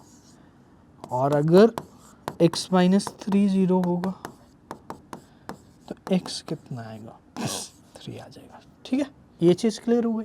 इसके बाद बाय यूजिंग क्वाड्रेटिक फार्मूला। अब देखिए by using quadratic formula, quadratic formula सबसे पहले मैं लिख देता हूँ। x क्या होता था, अगर आपकी क्वाड्रेटिक इक्वेशन ये है तो x क्या होता था, अभी हमने क्वाड्रेटिक फार्मूला आपको बताया था, तो यही फार्मूला लिख देना है। मैं आपको लिख के दिखा देता हूँ, -b plus minus under root b square minus 4ac upon में 2a 2a, ये होता है। आप देख लीजिए, -b plus minus under root b square minus 4ac upon 2a। तो but the thing is that कि ए बी सी की वैल्यू को फाइंड करना है। तो आप कंपेयर करेंगे स्टैंडर्ड इक्वेशन को, जो गिवन इक्वेशन है उससे। तो ये हमारी a क्या आएगा, यहाँ पे 1 आएगा। क्यों, क्योंकि एक्स स्क्वायर के बगल में कुछ भी नहीं है, तो कुछ भी अगर नहीं होता तो क्या होता है, 1 होता है। कंपेयर करते हैं समय ये सब आपको आता होगा। तो 1 यहाँ पर है, तो 1 ये हो गया। b क्या है, -5 है, और c क्या है, b -5 है, और c कितना है, 6 है। तो बच्चों a b c हमें पता चल गया। अब इस इक्वेशन में पुट करेंगे तो c हमारा 6 है, आप इसको 0 मत समझ लेना, ये 6 है। तो ये चीज़ क्लियर है, ओके। तो आइए x को फाइंड करते हैं। तो -b, तो माइनस ऑफ b खुद ही माइनस है, तो minus of -5 plus minus under root b square यानी -5 का स्क्वायर -4 ac, तो a 1 है, और बच्चों c कितना है, 6 है, और अपॉन में क्या होता है 2 इंटू a यानी 1। तो मैं एक बार फिर से b स्क्वायर -4 इंटू a, तो a कितना है 1, क्योंकि a 1 है। आई होप ये चीज़ क्लियर है। और c कितना है, c कितना है, c आप देख सकते हैं c 6 है। तो बस इसको सॉल्व करेंगे तो x is equal to minus into minus क्या होगा, प्लस यानी 5 होगा, प्लस माइनस -5 का स्क्वायर 25, 4 इंटू 6 24, और अपॉन में 2। तो x 5 प्लस माइनस 25 माइनस 24 कितना होगा 1 अपॉन में। तो बच्चों बस यहीं तक आपको सॉल्यूशन वाला पार्ट करना है, ठीक है। और इसके बाद हम लोग लेंगे एक बार प्लस साइन को और एक बार माइनस साइन को। तो दो वैल्यूज मिलेंगी, जैसा कि हमें यहाँ पर मिली थी 2 वैल्यूज, ठीक है। तो यहाँ पे क्या करना है, टेकिंग प्लस साइन। तो बच्चों ये क्वाड्रेटिक फार्मूला का एक्सप्लेनेशन जो मैंने बहुत ही अच्छे से आपको एक्सप्लेन किया, तो I hope it will be very much understandable to you. There is no problem in this up till now. तो टेकिंग प्लस साइन, तो प्लस साइन को लेंगे तो 5 प्लस 1, ये दोनों ही x की वैल्यू आएंगी। एक बार प्लस साइन लेंगे तो 5 प्लस 1 6/2 यानी कितना आ जाएगा 3। नेक्स्ट होगा टेकिंग माइनस साइन, 5 माइनस 1/2 4/2। तो बच्चों जो फाइनल आंसर है वो क्या है, ये फाइनल आंसर स्टूडेंट्स आपको क्या याद रखना है, ये याद रखना है। So this is your final answer. 3 और 2 आपके क्या होंगे, फाइनल आंसर हो जाएंगे। तो बच्चों ये चीज़ आपको आई होप क्लियर हो गई होगी कि जो हमारे आंसर आने वाले हैं वो क्या है, 3 और 2। और बच्चों आप यहाँ भी देख सकते हो कि 3 और 2 यहाँ पर भी है और 3 और 2 यहाँ पर भी है। तो ये फैक्टराइजेशन मेथड था, और ये है आपका बाय यूजिंग क्वाड्रेटिक फार्मूला। आगे चलते हैं बच्चों, हम लोग जो ओरिजिनल क्वेश्चन है उसको देखते हैं। तो इस तरह से बच्चों हमें टाइम लेकर आपको हर एक चीज़ को एक्सप्लेन कर रहा हूँ, तो डेफिनेटली आप वीडियो को लाइक करेंगे और समझ में आ रहा होगा आपको भी कि यहाँ पर कैसे हम कर रहे हैं। तो डेफिनेटली स्टूडेंट्स, जब फैक्टराइजेशन पॉसिबल नहीं होता तब हमारे पास ब्रह्मास्त्र होता है, दैट इज़ क्वाड्रेटिक फार्मूला। हमारे पास यही एक मेथड बचता है जिससे हम क्वेश्चन को कंप्लीट कर सकते हैं, जिससे हम उसके रूट्स को क्या कर सकते हैं, फाइंड कर सकते हैं। तो जैसा कि बताया क्वाड्रेटिक फार्मूला फिर से एक बार याद दिला देता हूँ। तो आप क्वाड्रेटिक फार्मूले को याद कैसे करोगे, आपको बड़ा लग रहा होगा, तो मैं चलिए आपके लिए स्मॉल बना देता हूँ। तो -b प्लस माइनस तो याद ही करना पड़ेगा, और b square minus 4ac upon में 2a था। स्मॉल कैसे बना सकते हैं तो बच्चों याद करिए, अभी हम डिस्कस कर रहे थे कि ये वैल्यू क्या होती है, d अपॉन में 2a, b square minus 4ac क्या होता है, d होता है। तो -b plus minus under root d upon 2a, इससे ईजी नहीं बन सकता। तो आपको क्या करना होगा, इस पे बेस्ड कुछ क्वेश्चन 3-4 क्वेश्चंस करेंगे तो ये फार्मूला ऑटोमेटिकली याद हो जाएगा। तो अगर आप ये याद कर सकते हैं तो ये कर लीजिए, ये कर सकते हैं तो ये कर लीजिए। तो अब हम करेंगे बच्चों यहाँ पर फैक्टराइजेशन पॉसिबल नहीं है 6 के, तो इसको हटाना पड़ेगा और यूज करेंगे क्वाड्रेटिक फार्मूला का। तो बच्चों ये चीज़ आपको क्लियर होगी कि कब हम क्वाड्रेटिक फार्मूला का यूज़ करते हैं। वैसे तो आप ऑलवेज यूज़ करते हैं, ऑलवेज आंसर आएगा। फैक्टराइजेशन अगर पॉसिबल है, जैसा कि हमने लास्ट क्वेश्चन में किया था, तो लास्ट क्वेश्चन में अगर मैं आपको याद दिला देता हूँ कि अगर फैक्टराइजेशन पॉसिबल है, तो जैसे इस क्वेश्चन में अगर आप याद करेंगे तो फैक्टराइजेशन पॉसिबल था इस वाले क्वेश्चन में जो मैंने अपनी तरफ से लिया था। तो क्योंकि आपने फैक्टराइजेशन यहाँ पे कर लिया था, तब भी आपने क्वाड्रेटिक फार्मूला से किया और आंसर आया। तो क्वाड्रेटिक फार्मूला इज लाइक ब्रह्मास्त्र, मतलब ये हर जगह चलेगा।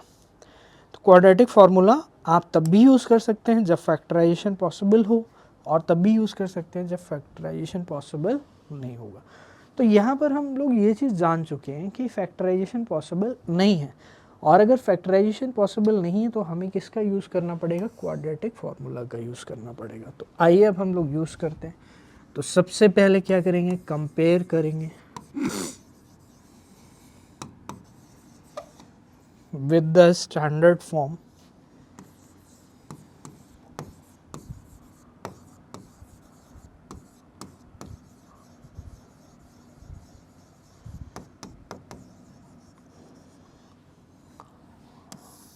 कंपेयर करेंगे। तो ए कितना है, 2 है, बी -6 और सी कितना है, 3 है।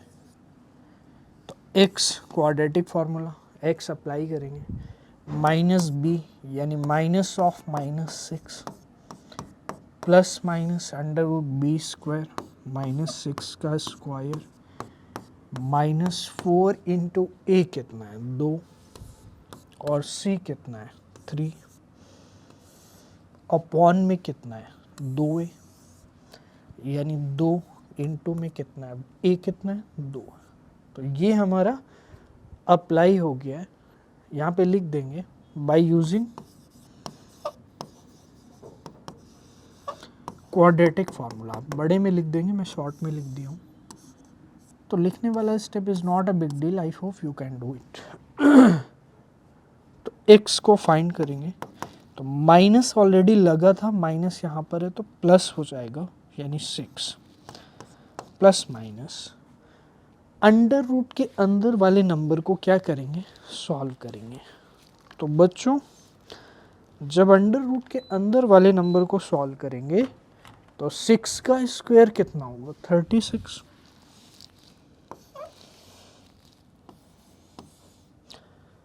4 2 6 3 18, तो 18 अपॉन में 4। तो इतना आपने नोट कर लेना है। उधर वाला पार्ट में इरेज कर देता हूँ, ये आप पहले नोट कर लेना वीडियो को पॉज करके। वैसे इसमें कुछ नोट करने वाली चीज़ नहीं, बस ये आपको याद करने का तरीका मैंने आपको बताया था। ओके स्टूडेंट्स, तो आइए हम लोग इसको करते हैं फिर आगे कंप्लीट।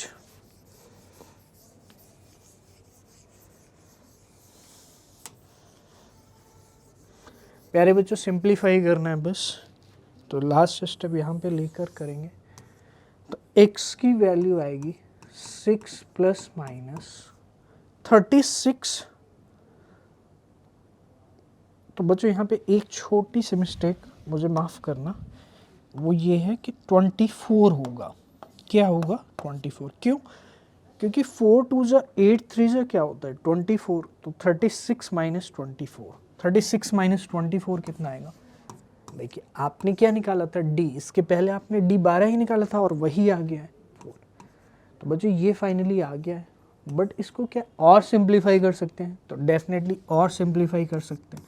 आप 12 को लिख सकते हैं √12 को लिख सकते हैं 2 √3। अब ये कैसे, क्योंकि ये आपका 4 है और ये आपका 3 है, तो 4 का अंडर रूट तो 2 बाहर आ गया, लेकिन 3 का नहीं निकल सकता, तो 3 अंदर। तो 6 प्लस माइनस 2 √3 अपॉन में 4। तो x बच्चों आएगा, 2 कॉमन आ जाएगा ऊपर से, तो 2 कॉमन आएगा तो यहाँ पे बचेगा 3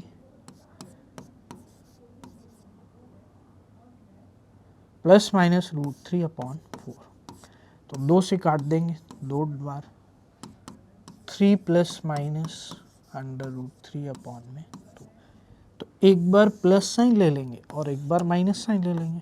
तो जब प्लस साइन लेंगे तो x कितना आएगा, 3 प्लस √3/2, और जब माइनस साइन लेंगे तो क्या आएगा, 3 माइनस √3/2। तो बच्चों यही x की दो वैल्यूज़ निकल कर आएंगी क्वाड्रेटिक इक्वेशन की, जो कि फैक्टराइजेशन से निकालना पॉसिबल नहीं था। दैट्स वाई बच्चों आपको मैं एक फंडामेंटल चीज़ बताता हूँ कि जब भी आपके क्वाड्रेटिक के फैक्टराइजेशन नहीं होंगे तो आपको हमेशा इर्रेशनल रूट मिलेगा। आप देख सकते हो ये इर्रेशनल है और ये भी इर्रेशनल है। तो यानी कि फैक्टराइजेशन पॉसिबल तब नहीं होगा जब अंडर रूट वाली चीज़ परफेक्ट स्क्वायर नहीं होगी। क्यों? क्योंकि कहीं ना कहीं अगर उसको इर्रेशनल होना है तो अंडर रूट के अंदर अगर परफेक्ट स्क्वायर बनेगा तो वो इरेशनल कभी नहीं हो सकता। क्यों? क्योंकि अंडर रूट निकल आ जाएगा, तो यहाँ पे अंडर रूट फिनिश हो जाएगा और इरेशनल होना सिर्फ अंडर रूट में ही पॉसिबल है। तो अंडर रूट के अंदर जो चीज़ है वो परफेक्ट स्क्वायर नहीं है। आप देख सकते हो 12 आया है। लेकिन बच्चों अगर आप इस वाले क्वेश्चन में आपने ध्यान दिया हो, जो मैंने आपको अपनी तरफ से लेकर बताया था ये वाला, आप अगर ध्यान दोगे तो यहां पर अंडर रूट के अंदर वाली चीज यानी 1 एक परफेक्ट स्क्वायर नंबर है, या 4 एक परफेक्ट स्क्वायर नंबर है, या 9। तो जब भी फैक्टराइजेशन होगा तो ये वाली चीज़ यानी उसका डिस्क्रिमिनेंट हमेशा एक परफेक्ट स्क्वायर होगा। क्यों? क्योंकि तभी आपका यहाँ पर रैशनल बन पाएगा। तो रैशनल और इरेशनल वाली चीज़ थोड़ी मैंने आपको एक्स्ट्रा बताई है, जैसे कि मैं कभी कभी आपको बताता हूँ हर एक चीज़ में जहाँ पर थोड़ा बहुत एक्स्ट्रा पॉसिबल है तो आई ऑलवेज टेल यू, तो you will take care about it कि यहाँ पर फैक्टराइजेशन पॉसिबल नहीं होगा, और नहीं होगा तो क्या क्या चीज़ें पॉसिबल होंगी। आइए अब हम लोग आगे चलते हैं, देखते हैं नेक्स्ट क्वेश्चन क्या है। तो मुझे नेक्स्ट क्वेश्चन है, find the value of k for which each of the following quadratic equation so that they have 2 equal root. तो बच्चों इक्वल रूट की कंडीशन कितनी इंपॉर्टेंट थी। आपको मैंने बताया था कि इक्वल रूट कब होंगे, जब आपके जो डिस्क्रिमिनेंट है वो इक्वल टू क्या हो जाए, 0 हो जाए। तो डिस्क्रिमिनेंट अगर 0 होता था, आप याद करिए, for equal root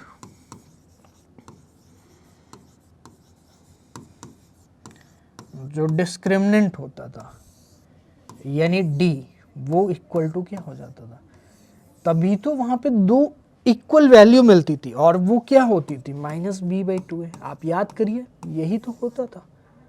I am so sorry, -b/2 है। आपको मैं याद दिला देता हूँ, अगर आप ध्यान से देखेंगे बच्चों इस क्वाड्रेटिक वाले स्लाइड में, ये देखिए यहाँ पे क्या था, b² - 4ac = 0, देन -b/2 है और -b/2 है। तो ये रूट हैं बट इक्वल तो हैं, हमें इक्वल से मतलब है, -b/2 से आपको टेंशन नहीं लेना है। So the roots of the quadratic equation are both same, तो दोनों सेम हो जाएंगे। तो ये जो इक्वेशन होती है इसके दोनों अगर आप रूट्स निकालेंगे तो वो क्या आएंगे, यही आएंगे।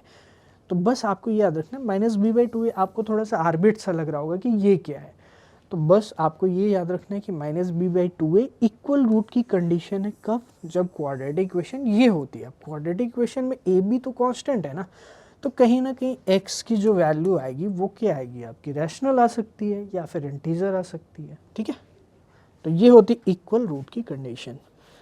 तो आइए हम लोग इस क्वेश्चन में अप्लाई कर देते हैं। कंडीशन क्या है, तो बच्चों इक्वल रूट की कंडीशन को अप्लाई करेंगे। तो फॉर इक्वल रूट d = 0, तो compare with the standard form a 2 है, b k है और c क्या है, 3 है।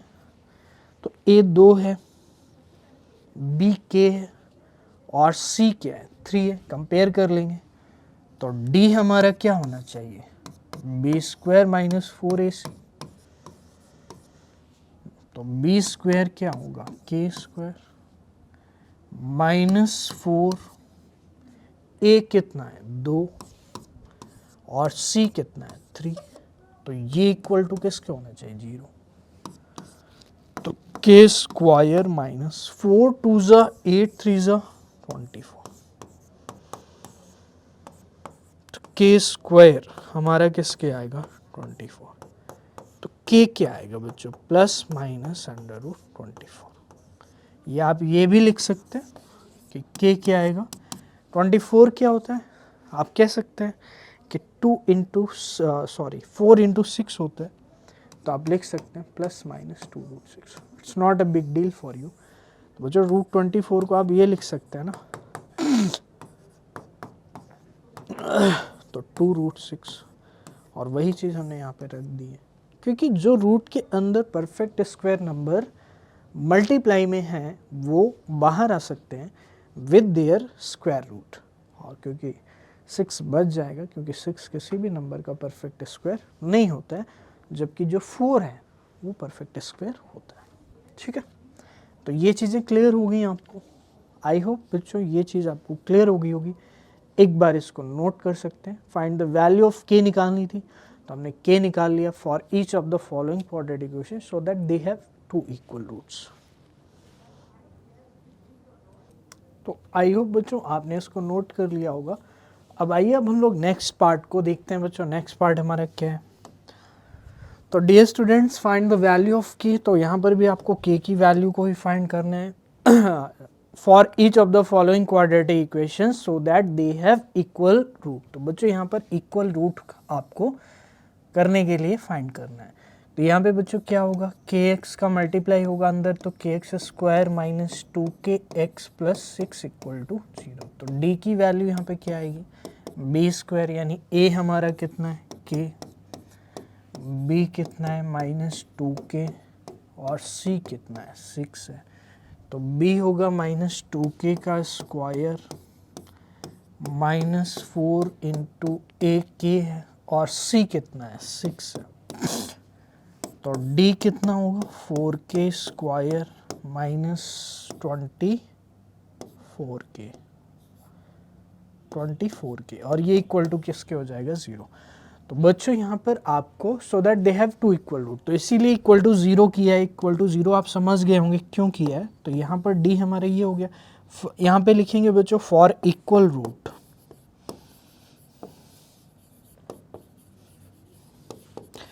d must be equal to 0। तो d हमारा 0 होना चाहिए।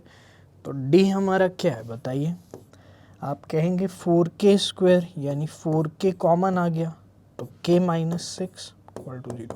4 0 हो नहीं सकता, तो k इक्वल टू 0 या k इक्वल टू क्या होगा 6, क्योंकि एक बार ये 0 होगा तो k 0 होगा, और एक बार अगर ये 0 होगा तो k इक्वल टू 6 आएगा। तो k बच्चों अगर आपका 6 है तो k क्या 0 हो सकता है, तो k can not B 0, because आप सभी को पता है ये क्वाड्रेटिक इक्वेशन तभी होगी जब a नॉट इक्वल टू 0। तो ये कंडीशन क्या हो जाएगी, रिजेक्ट हो जाएगी, और k इक्वल टू क्या हो जाएगा 6 हो जाएगा। ठीक है, तो बच्चों k is equal to 6 accept हो जाएगा, और ये क्या हो जाएगा रिजेक्ट। तो फाइनल k की वैल्यू क्या आ जाएगी, k इज इक्वल टू 6। तो आई होप स्टूडेंट्स ये चीज़ आपको समझ में आई होगी कि यहाँ पर हम कैसे इसको कंप्लीट कर रहे हैं। ठीक है, तो बच्चों आप इसको नोट कर लीजिए, फिर हम लोग आगे चलते हैं। तो स्टूडेंट्स आई होप ये आपने सेकेंड पार्ट कंप्लीट कर लिया होगा बच्चों। आइए अब हम लोग थर्ड पार्ट यानी थर्ड क्वेश्चन को करते हैं। तो अभी तक हमने 2 क्वेश्चन पूरे कर लिए हैं, जिसमें आपका सेकेंड क्वेश्चन में 2 पार्ट थे। ठीक है बच्चों, तो आइए थर्ड क्वेश्चन देखते हैं और थर्ड क्वेश्चन को रीड करते हैं। थर्ड क्वेश्चन क्या कहता है और उसको हम कंप्लीट करते हैं। तो प्यारे बच्चों दिया गया है, is it possible to design a rectangular mango grove. तो आपको क्वेश्चन का एक्चुअली यहाँ पर नेचर समझना है बच्चों कि इज इट पॉसिबल, क्या ये पॉसिबल है to design a rectangular mango grove, ठीक है, whose length is twice its breadth. तो जिसकी लेंथ जो हो वो कितनी हो, ट्वाइस हो, किससे, इट्स ब्रेड्थ, यानी इसकी ब्रेड्थ से क्या हो, ट्वाइस हो, and the area is 800 metre square, और एरिया कितना है 800 metre square. If so find the length and breadth. तो बच्चों क्वेश्चन आई होप रीड करके बहुत ही इजी लैंग्वेज में है, तो आपको समझ में आ गया होगा कि यहाँ पर क्या करना है। तो बेसिकली स्टूडेंट्स करना क्या है क्या ये पॉसिबल है डिज़ाइन करना एक rectangular mango grove whose length is twice the breadth? तो ये सारी चीज़ें तो होगी प्रीवियस जैसे, लेकिन सबसे इंपॉर्टेंट चीज़ है कि how will we decide the possibility, हम पॉसिबिलिटी को कैसे डिसाइड करेंगे कि ये पॉसिबल होगा या फिर नहीं होगा। तो बच्चों इसके लिए आपको क्या करना है, जो भी इक्वेशन बनेगी, अब यहाँ पर बच्चों आपको इस तरह की क्वेश्चन रीड करके ही पता लग जाएगा कि आपको यहाँ पे क्या करना होगा। जो इक्वेशन बनेगी डियर स्टूडेंट्स, उसके अगर रूट्स एग्जिस्ट करते हैं दैट मीन्स अगर रियल होंगे तो वो एग्जिस्ट करेगा, अगर नहीं होंगे तो एग्जिस्ट नहीं करेगा। तो दैट मीन्स अगर रूट्स रियल नहीं होंगे तो क्या वो केस पॉसिबल हो सकता है, क्या उस इक्वेशन के कोई रियल वैल्यू, रियल सोल्यूशन मिल सकते हैं, एक्स की क्या रियल वैल्यू कुछ मिल सकती है? तो रियल नहीं मिलती है, तो फिर क्या हो जाती है, नॉट रियल हो जाती है। तो उसके लिए बेसिकली आपको चेक क्या करना होगा कि डी की वैल्यू क्या है, डी कैसा है यहाँ पर, यानी एट द एंड बच्चों इस तरह के क्वेश्चन आपको ये समझने हैं कि ये नेचर ऑफ रूट से रिलेटेड होते हैं। तो यानी नेचर ऑफ रूट का मतलब ये हुआ कि आप जो भी क्वाड्रेटिक इक्वेशन बनाओगे उसमें आपको क्या करना है, नेचर ऑफ रूट्स को पता करना है, यानी कि नेचर रूट्स का कैसा है। और नेचर बच्चों जैसे कि हम अभी पिछले लास्ट 2 क्वेश्चन में करते आ रहे हैं कि नेचर को कैसे पता करेंगे, तो नेचर को हम पता करेंगे with the help of the discriminant. तो हम क्या करेंगे, डिस्क्रिमिनेंट को फाइंड करेंगे और डी हमारा क्या होता है, बी स्क्वायर माइनस 4ac। तो इस तरह से हम डिस्क्रिमिनेंट को फाइंड कर लेंगे और फिर हम पता कर पाएंगे कि ये केस पॉसिबल होगा या नहीं होगा। तो एट द एंड आपको डिस्क्रिमिनेंट को फाइंड करना है, अगर रियल रूट आ जाते हैं तो डेफिनेटली फिर आपको लेंथ एंड ब्रेथ को फाइंड करना पड़ेगा। लेकिन अगर डिस्क्रिमिनेंट आपका नेगेटिव आ जाता है, जैसे कि 3 कंडीशन मैंने डिस्कस किया आपके साथ अभी, तो डिस्क्रिमिनेंट अगर नेगेटिव आ जाता है तो वहाँ पर बच्चों क्या होगा, रियल रूट नहीं होगा, और रियल रूट अगर नहीं होगा तो आप उसको फिर फाइंड नहीं कर पाएंगे, यानी कि फिर आपको क्या करना है, पॉसिबिलिटी नहीं होगी, ये सिर्फ बता देना है। तो आइए बच्चों हम लोग देखते हैं यहाँ पर जो क्वेश्चन दिया गया है उसके अकॉर्डिंग हम चीज़ों को यहाँ पे क्या करेंगे, फॉर्म करेंगे। तो जो लेंथ है वो ट्वाइस है ब्रेथ की, तो लेट्स आप ब्रेथ कर लीजिए, लेट द ब्रेथ बी कितनी, x। तो ब्रेथ जो है बच्चों वो x है, ठीक है। एंड लेंथ, लेंथ के रिगार्डिंग आप क्या कहोगे? तो बच्चों जैसा कि आपको दिया गया है कि जो लेंथ है वो कितनी है, 2x है। लेंथ कितनी है, 2x है। तो लेंथ आपकी ट्वाइस है, किससे, ब्रेथ से। तो ब्रेथ से अगर ट्वाइस होगी तो बच्चों एरिया आप आराम से यहाँ पे निकाल सकते हो। आप सभी को पता है कि ये रेक्टेंगुलर शेप है, और जो रेक्टेंगुलर शेप होती है उसका एरिया क्या होता है बच्चों, L इंटू बी होता है। तो L आपका कितना है बच्चों, 2x, और b कितना है यहाँ पर, x है, जैसा कि हमने लेट किया था। तो बहुत ही सिंपल सा चीज़ है कि जो एरिया होगा वो क्या होगा, 2x इंटू एक्स, यानी मैं ये कह सकता हूँ कि 2x का स्क्वायर क्या होगा बच्चों, 800, क्योंकि आपको दिया है कि the area is 800 metre square. तो x स्क्वायर क्या होगा, 800 अपॉन में 2, यानी ये हो जाएगा 400। प्यारे बच्चों x स्क्वायर अगर 400 है तो x की जो वैल्यू है वो क्या हो जाएगी, 20 आप यहाँ पे लिख देंगे। क्यों, क्योंकि आप सभी को पता है कि जो 400 होता है उसका स्क्वायर रूट क्या आएगा, 20 है। अब यहाँ पर ऑब्वियसली मैंने नेगेटिव नहीं लिया है क्योंकि जो लेंथ है वो कभी भी नेगेटिव नहीं हो सकती। तो x की वैल्यू 20 आ गई, तो मैं कह सकता हूँ ब्रेथ कितनी होगी, 20, और यहाँ पर डियर स्टूडेंट्स आपकी जो लेंथ हो जाएगी वो क्या हो जाएगी, 40 मीटर।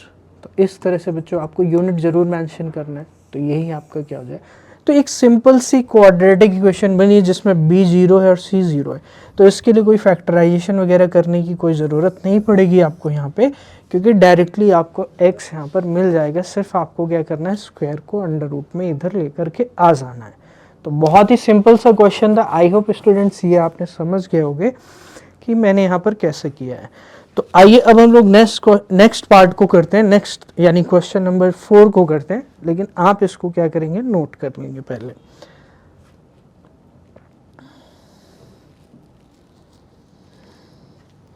आइए बच्चों नेक्स्ट पार्ट को करते हैं। तो is the following situation possible, क्या फॉलोइंग सिचुएशन पॉसिबल हो सकती है? If so determine their present ages. The sum of the ages of two friends is 20 year, यानी दो फ्रेंड हैं उनके एजेस का सम क्या है 20 है। And 4 year ago the product of their edges in years was 48। तो 4 ईयर एगो की कंडीशन दी गई है और the sum of the ages of two friends दिया गया है। तो बहुत ही इजीली बच्चों इसको हम बना सकते हैं प्रॉब्लम की जो इक्वेशंस है। तो सबसे पहले आप क्या कर लेंगे, लेट कर लेंगे, let their present edges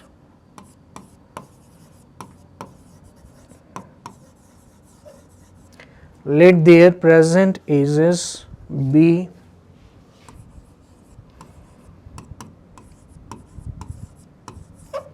x and y। तो the sum of the ages of two friends is 20 year. तो बच्चों उनका sum according to given information या अकॉर्डिंग टू क्वेश्चन आप कुछ भी लिख सकते हैं। तो उनका जो सम होगा यानी x प्लस वाई वो कितना हो जाएगा 20 हो जाएगा। ठीक है। 4 year ago the product of their edges in year was 48। तो अब 4 ईयर एगो की अगर हम बात करते हैं तो बच्चों ये भी 4 ईयर एगो कितने का रहा होगा x माइनस 4 का, और ये बंदा जो है वो भी कितने ईयर का रहा होगा y माइनस 4 का। तो इन दोनों का जो प्रोडक्ट है, ये इक्वेशन भी अकॉर्डिंग टू क्वेश्चन ही हम लोग लिख रहे हैं, तो इन दोनों का जो प्रोडक्ट है वो कितना हो जाएगा 48 हो जाएगा। तो बस स्टूडेंट्स आपको क्या करना है, सिंपल सब्स्टिट्यूशन कर देना है। जो आपकी इक्वेशन नंबर 1 है इससे y निकाल करके यहाँ पे रख देना है। तो x माइनस 4 इंटू वाई। अब हम y यहाँ से निकाल लेते हैं बच्चों, बहुत ही इजी सी चीज़ है। तो y कितना आएगा 20 माइनस 6। तो y हो गया 20 minus x minus 4 equal to कितना होगा 48। अब इसी को क्या करना है, कैरी करना है और इसी को सॉल्व करना है, x की वैल्यू को निकालना है। x यहाँ पे रखेंगे तो y मिल जाएगा। तो इस तरह से दोनों ही चीज़ें मिल जाएंगी। लेकिन सबसे इम्पॉर्टेंट जो स्टूडेंट स्टेप है that is the formation of equation, कि आप इसको फॉर्म कर पा रहे हैं कि नहीं। तो आपसे क्या बोला है, is the following situation possible. तो अगेन अब यहाँ से बच्चों जो इक्वेशन आएगी सबसे पहले उसका क्या निकालेंगे, आप डी निकालेंगे। अब स्टूडेंट लास्ट वाले क्वेश्चन में डी निकालने की ज़रूरत आपको लगती है तो आप फाइंड कर सकते हैं डी इसमें भी, बट वैसे मुझे लगता नहीं है कि इसमें डी फाइंड करना पड़ेगा। क्यों? क्योंकि इक्वेशन डायरेक्ट है। अगर आप इसमें डी फाइंड भी करेंगे तो बच्चों डी के लिए आपको क्या करना पड़ेगा, बी स्क्वायर माइनस 4ac। लेकिन बी वाला पार्ट यहाँ पे 0 है और सी वाला पार्ट भी 0 है, तो डिस्क्रिमिनेंट 0 ही आ जाएगा। ठीक है। तो ये यहाँ पर आपका पॉसिबल हो जाएगा बिल्कुल। क्यों? क्योंकि जो ये इक्वेशन ये कंडीशन होती है डी में, वो किसके लिए होती है, वो रियल रूट के लिए होती है। तो मैं कह सकता हूँ कि रियल यहाँ पर हो जाएगा। तो आई होप स्टूडेंट्स ये चीज़ आपको क्लियर हो रही होगी। डेफिनेटली यहाँ पर देयर इज़ नो डाउट। अब आइए इस इक्वेशन को हम लोग करते हैं कंप्लीट। अब हमारा जो मेन टारगेट है कि हम इसको स्टैंडर्ड फॉर्म में लेकर के आएंगे और उसके बाद हम लोग क्या करेंगे, जो डी है उसको फाइंड करेंगे। तो बच्चों आइए देखते हैं। तो ये हो जाएगा x माइनस 4, ये हो जाएगा 16 माइनस x और ये हो जाएगा 48। तो 16x माइनस बच्चों एक एक करके मल्टीप्लाई कर रहा हूँ। तो पहले मैं इस ब्रैकेट से इसको उठाता हूँ और फिर इसको दोनों से मल्टीप्लाई करता हूँ, फिर इसको उठाता हूँ, फिर दोनों से। तो ये मेरा मल्टीप्लाई करने का तरीका है। आप ऐसे भी करते हैं बच्चे कि x का मल्टीप्लाई इन दोनों में करेंगे, माइनस 4 का मल्टीप्लाई। ठीक है। तो आप कैसे भी एनी वे कर सकते हैं, वो आपकी मर्जी के ऊपर है।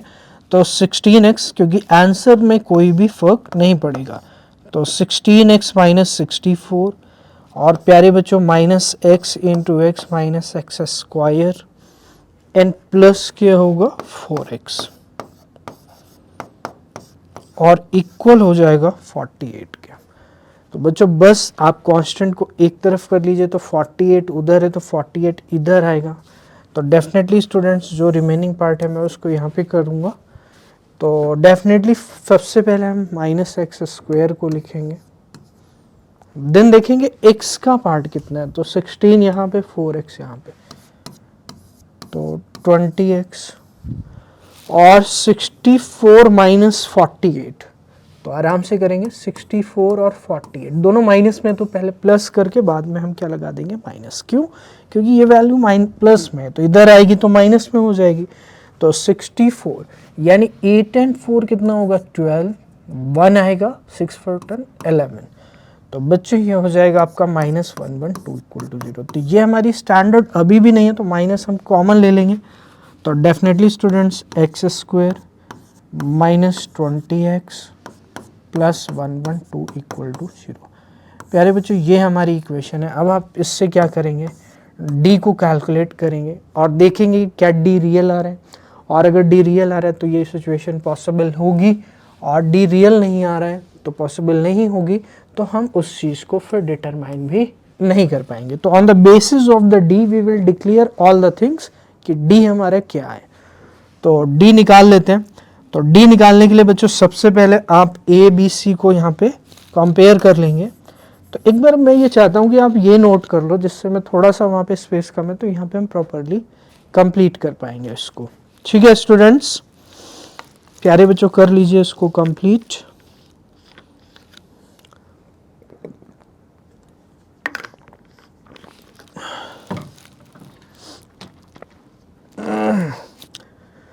तो आइए अब हम लोग करते हैं इसको आगे। तो आई होप बच्चों वीडियो को पॉज करके नोट करना होता है, आप कर लिया होगा आपने। तो यहाँ पर हम लोग आगे इसको प्रोसीड करते हैं।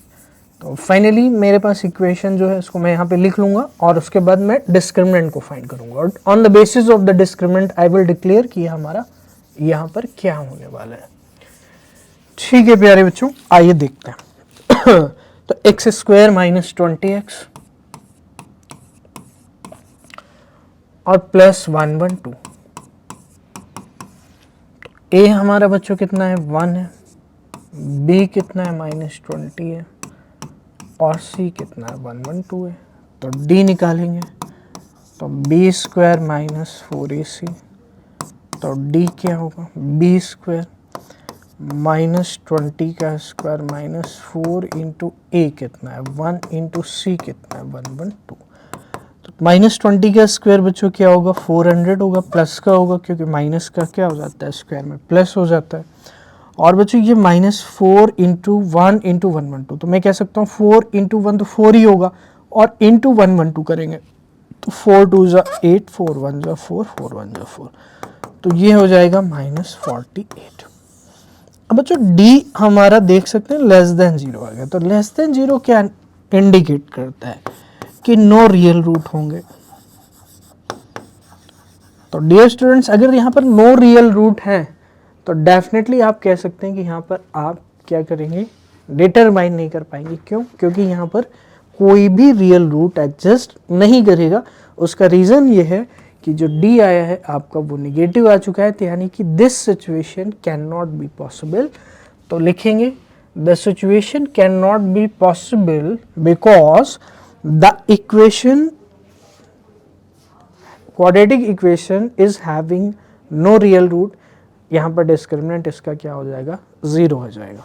तो 0 की वजह से यहाँ पर क्या हो जाएगा नो रियल रूट हो जाएगा। तो आप इसको नोट कर सकते हैं बच्चों। तो फाइनली ये भी क्वेश्चन हमने कर लिया स्टूडेंट्स। तो नो रियल रूट आप यहाँ पे आगे लिख देंगे। आइए अब हम लोग आगे चलते हैं, देखते हैं क्या है। तो is it possible to design a rectangular park. तो बच्चों पार्क की बात की गई है of perimeter 80 metre and area 400 metre square. तो क्या ये पॉसिबल है डिजाइन करना एक रेक्टेंगुलर पार्क? क्या रेक्टेंगुलर पार्क को जिसका पेरीमीटर 80 है, यानी जो पेरीमीटर है वो कितना है 80 मीटर है, एंड एरिया कितना है 400 मीटर स्क्वायर है। If so find the length and breadth. तो सबसे पहले दो चीजें गिवन है उसको हम कंसिडर करेंगे, और अगर ऐसा पॉसिबल होगा तो हम क्या करेंगे उसकी लेंथ एंड ब्रेड्थ को फाइंड करेंगे। तो बच्चों ये दो चीजें जो दी गई हैं इनमें आपको डायरेक्ट क्या करना है इक्वेशन को बनाना है और फिर उसको सिंप्लीफाई सॉल्व करना है। तो बच्चों एक डायग्राम ले लेता हूँ जिससे आपको बहुत ही अच्छे से क्लियर हो जाएगा। तो यहाँ पर हम डायग्राम को ले लेते हैं स्टूडेंट्स। देखिए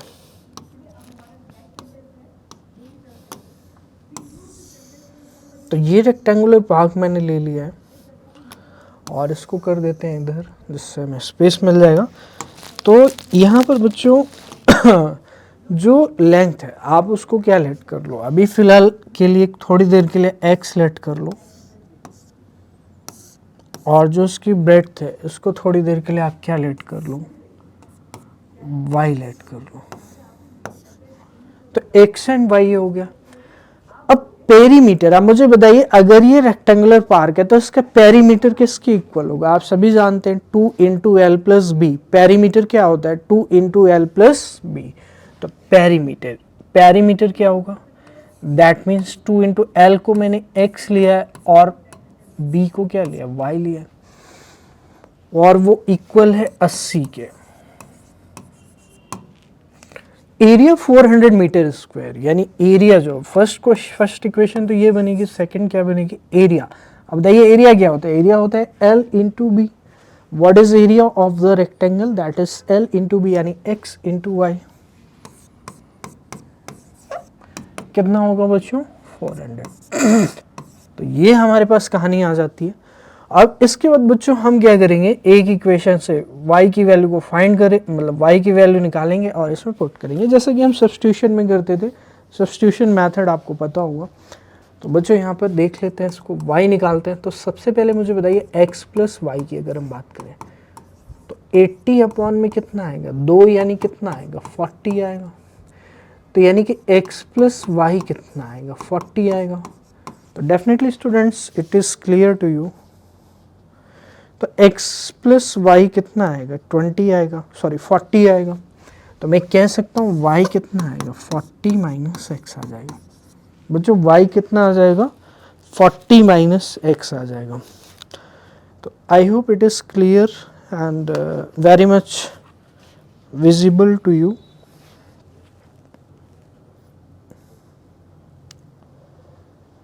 यस, तो बच्चों ये क्लियर हो गया। अब y की वैल्यू को हम कहाँ पे रख देंगे? यहाँ पे रख देंगे। तो put the value of y, जैसे हम सब्स्टिट्यूशन में करते थे, सिंपली y की वैल्यू को यहाँ पे रख देंगे। तो x into 40 minus x is equal to 400। तो x इंटू 40 यानी 40x और माइनस एक्स इंटू एक्स यानी एक्स स्क्वायर इक्वल टू 400। तो स्टैंडर्ड फॉर्म में लेकर आएंगे तो इस एक्स स्क्वायर को उधर ले जाएंगे, तो जिससे हमारी जो इक्वेशन है वो बनेगी एक्स स्क्वायर माइनस 40x और बच्चों प्लस में क्या होगा? 400। तो इस तरह से मैं सोचता हूँ, आप भी ऐसे ही सोचा करो कि पहले आप इसको इधर ले जा रहे हो तो चीज़ें प्लस में हो रही है, लेकिन जब आप राइट कर रहे हो तो उसको रिवर्स करके राइट कर रहे हो, क्योंकि ज़ीरो इक्वल टू इक्वेशन लिखोगे तो फिर वही बात है कि एक स्टेप और करना पड़ेगा। तो या तो फिर ले जाकर ही कर लीजिए पूरा, या तो फिर ऐसे एक स्टेप आपको माइंड में करना है कि आप इसको इधर ले जा रहे हो, लेकिन जब ले जा रहे हो तो इधर ज़ीरो बचेगा, क्योंकि ऑल टर्म सेम साइड में ले जानी है। तो अगर यहाँ पर ज़ीरो बचेगा तो डेफिनेटली फिर उसको क्या करना है? रिवर्स करके लिख देना है। तो यहाँ पर आपको ये देखना है कि जो डी होगा, पॉसिबिलिटी की बात कर रहे हैं, तो जो डी होगा वो क्या आएगा? तो डी आप बताइए, बी कितना है? -40। तो -40 का स्क्वायर और -4 इंटू ए कितना है? 1 इंटू सी कितना है? 400। तो डेफिनेटली 1600 माइनस कितना आएगा? 1600, यानी मैं कह सकता हूँ डी क्या आ गया? 0। और डी अगर 0 है तो डेफिनेटली स्टूडेंट्स डी 0 कब होता है? आप बताइए डी 0 कब होता है? डी 0 तभी होता है जब रूट्स क्या होते हैं? इसके रियल होते हैं एंड साथ के साथ क्या होते हैं? इक्वल होते हैं। तो डी हमने फाइंड कर लिया है और डी डेफिनेटली यहाँ पर क्या आने वाला है? इक्वल एंड रियल आने वाला है। तो बिल्कुल ये पॉसिबल हो सकता है।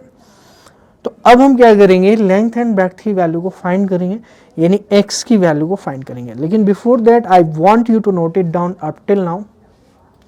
तो यहाँ तक आप नोट कर लो, उसके बाद हम लोग आगे चलते हैं।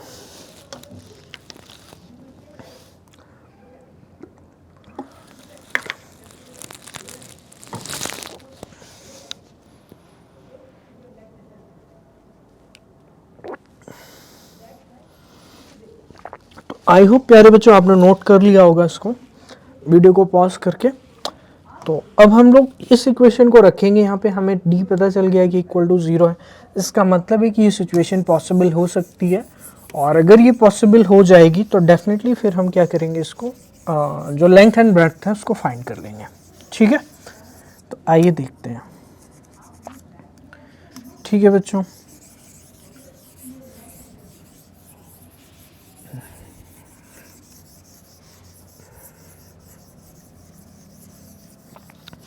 तो ये फाइनली इक्वेशन है एक्स स्क्वायर माइनस 40x, ठीक है स्टूडेंट्स, और प्लस 400। तो 400 अब जैसे कि सभी को पता है कि फैक्टराइजेशन से करेंगे, तो फैक्टराइजेशन से अगर आप करोगे तो 400 क्या सब फैक्टर जिनका सम क्या हो 40 हो, तो बहुत ही सिंपल सी चीज़ है, 20 और कितना हो जाएगा 20। तो मैं कह सकता हूँ x square minus 20x minus 20x plus कितना होगा 400 इक्वल टू 0। तो x कॉमन ले लिया, x माइनस 20 कॉमन ले लिया, x माइनस 20 इक्वल टू 0। तो x माइनस 20 फिर अगेन पूरी इक्वेशन से कॉमन आएगा, और x माइनस 20 यहाँ पर आएगा इक्वल टू 0। तो मैं ये कह सकता हूँ x माइनस 20 का स्क्वायर क्या होगा 0। ये फिर इंडिविजुअली भी कर सकते हैं, अगर आपको ये नहीं करना है तो आप इसको हटा दीजिए। तो इंडिविजुअली अगर आप करेंगे तो आप क्या बोलेंगे कि ये अगर 0 होगा तो x 20 आएगा, और अगर ये 0 होगा तब भी x कितना आएगा 20 आएगा। तो x अगर हमारा 20 है और x प्लस वाई कितना था 40 था, तो x प्लस वाई अगर 40 था तो हमने y क्या निकाला था 40 माइनस x, तो y कितना आएगा 40 माइनस 20, यानी प्यारे बच्चों कितना आ जाएगा 20। तो y हमारी ब्रेड्थ थी। तो मैं ये कह सकता हूँ क्या ये ऐसी सिचुएशन है जहाँ पर लेंथ एंड ब्रेड्थ दोनों ही क्या आ रही है इक्वल आ रही, और अगर दोनों इक्वल आ रही हैं तो डेफिनेटली आप जानते हैं लेंथ एंड ब्रेड्थ इक्वल कब होती है, जब वो जो ज्योमेट्रिकल फिगर है, यानी ये जो आपका रेक्टेंगुलर पार्क है ये क्या हो जाएगा एक स्क्वायर हो जाएगा। लेकिन स्क्वायर भी क्या होता है आपका एक रेक्टेंगल होता है जिसमें लेंथ एंड ब्रेड्थ क्या होती है इक्वल होती है, लेकिन रेक्टेंगल क्या होता है स्क्वायर कभी भी नहीं होता। तो ये थोड़ी बहुत चीज़ें आपको याद रखनी है, तो कंफ्यूज नहीं होना है। तो हो सकता है आपको यहाँ पे आंसर फाइंड करके जब आप एग्जाम में करें तो हो सकता है थोड़ा सा कंफ्यूजन है, but all rectangle are all square are rectangle. तो स्क्वायर भी क्या होगा रेक्टेंगल होगा, लेकिन कभी भी वाइसी वर्सा इसका ट्रू नहीं होगा। तो ये आई होप आपको क्लियर हो गया हो, आप इसको नोट कर सकते हैं।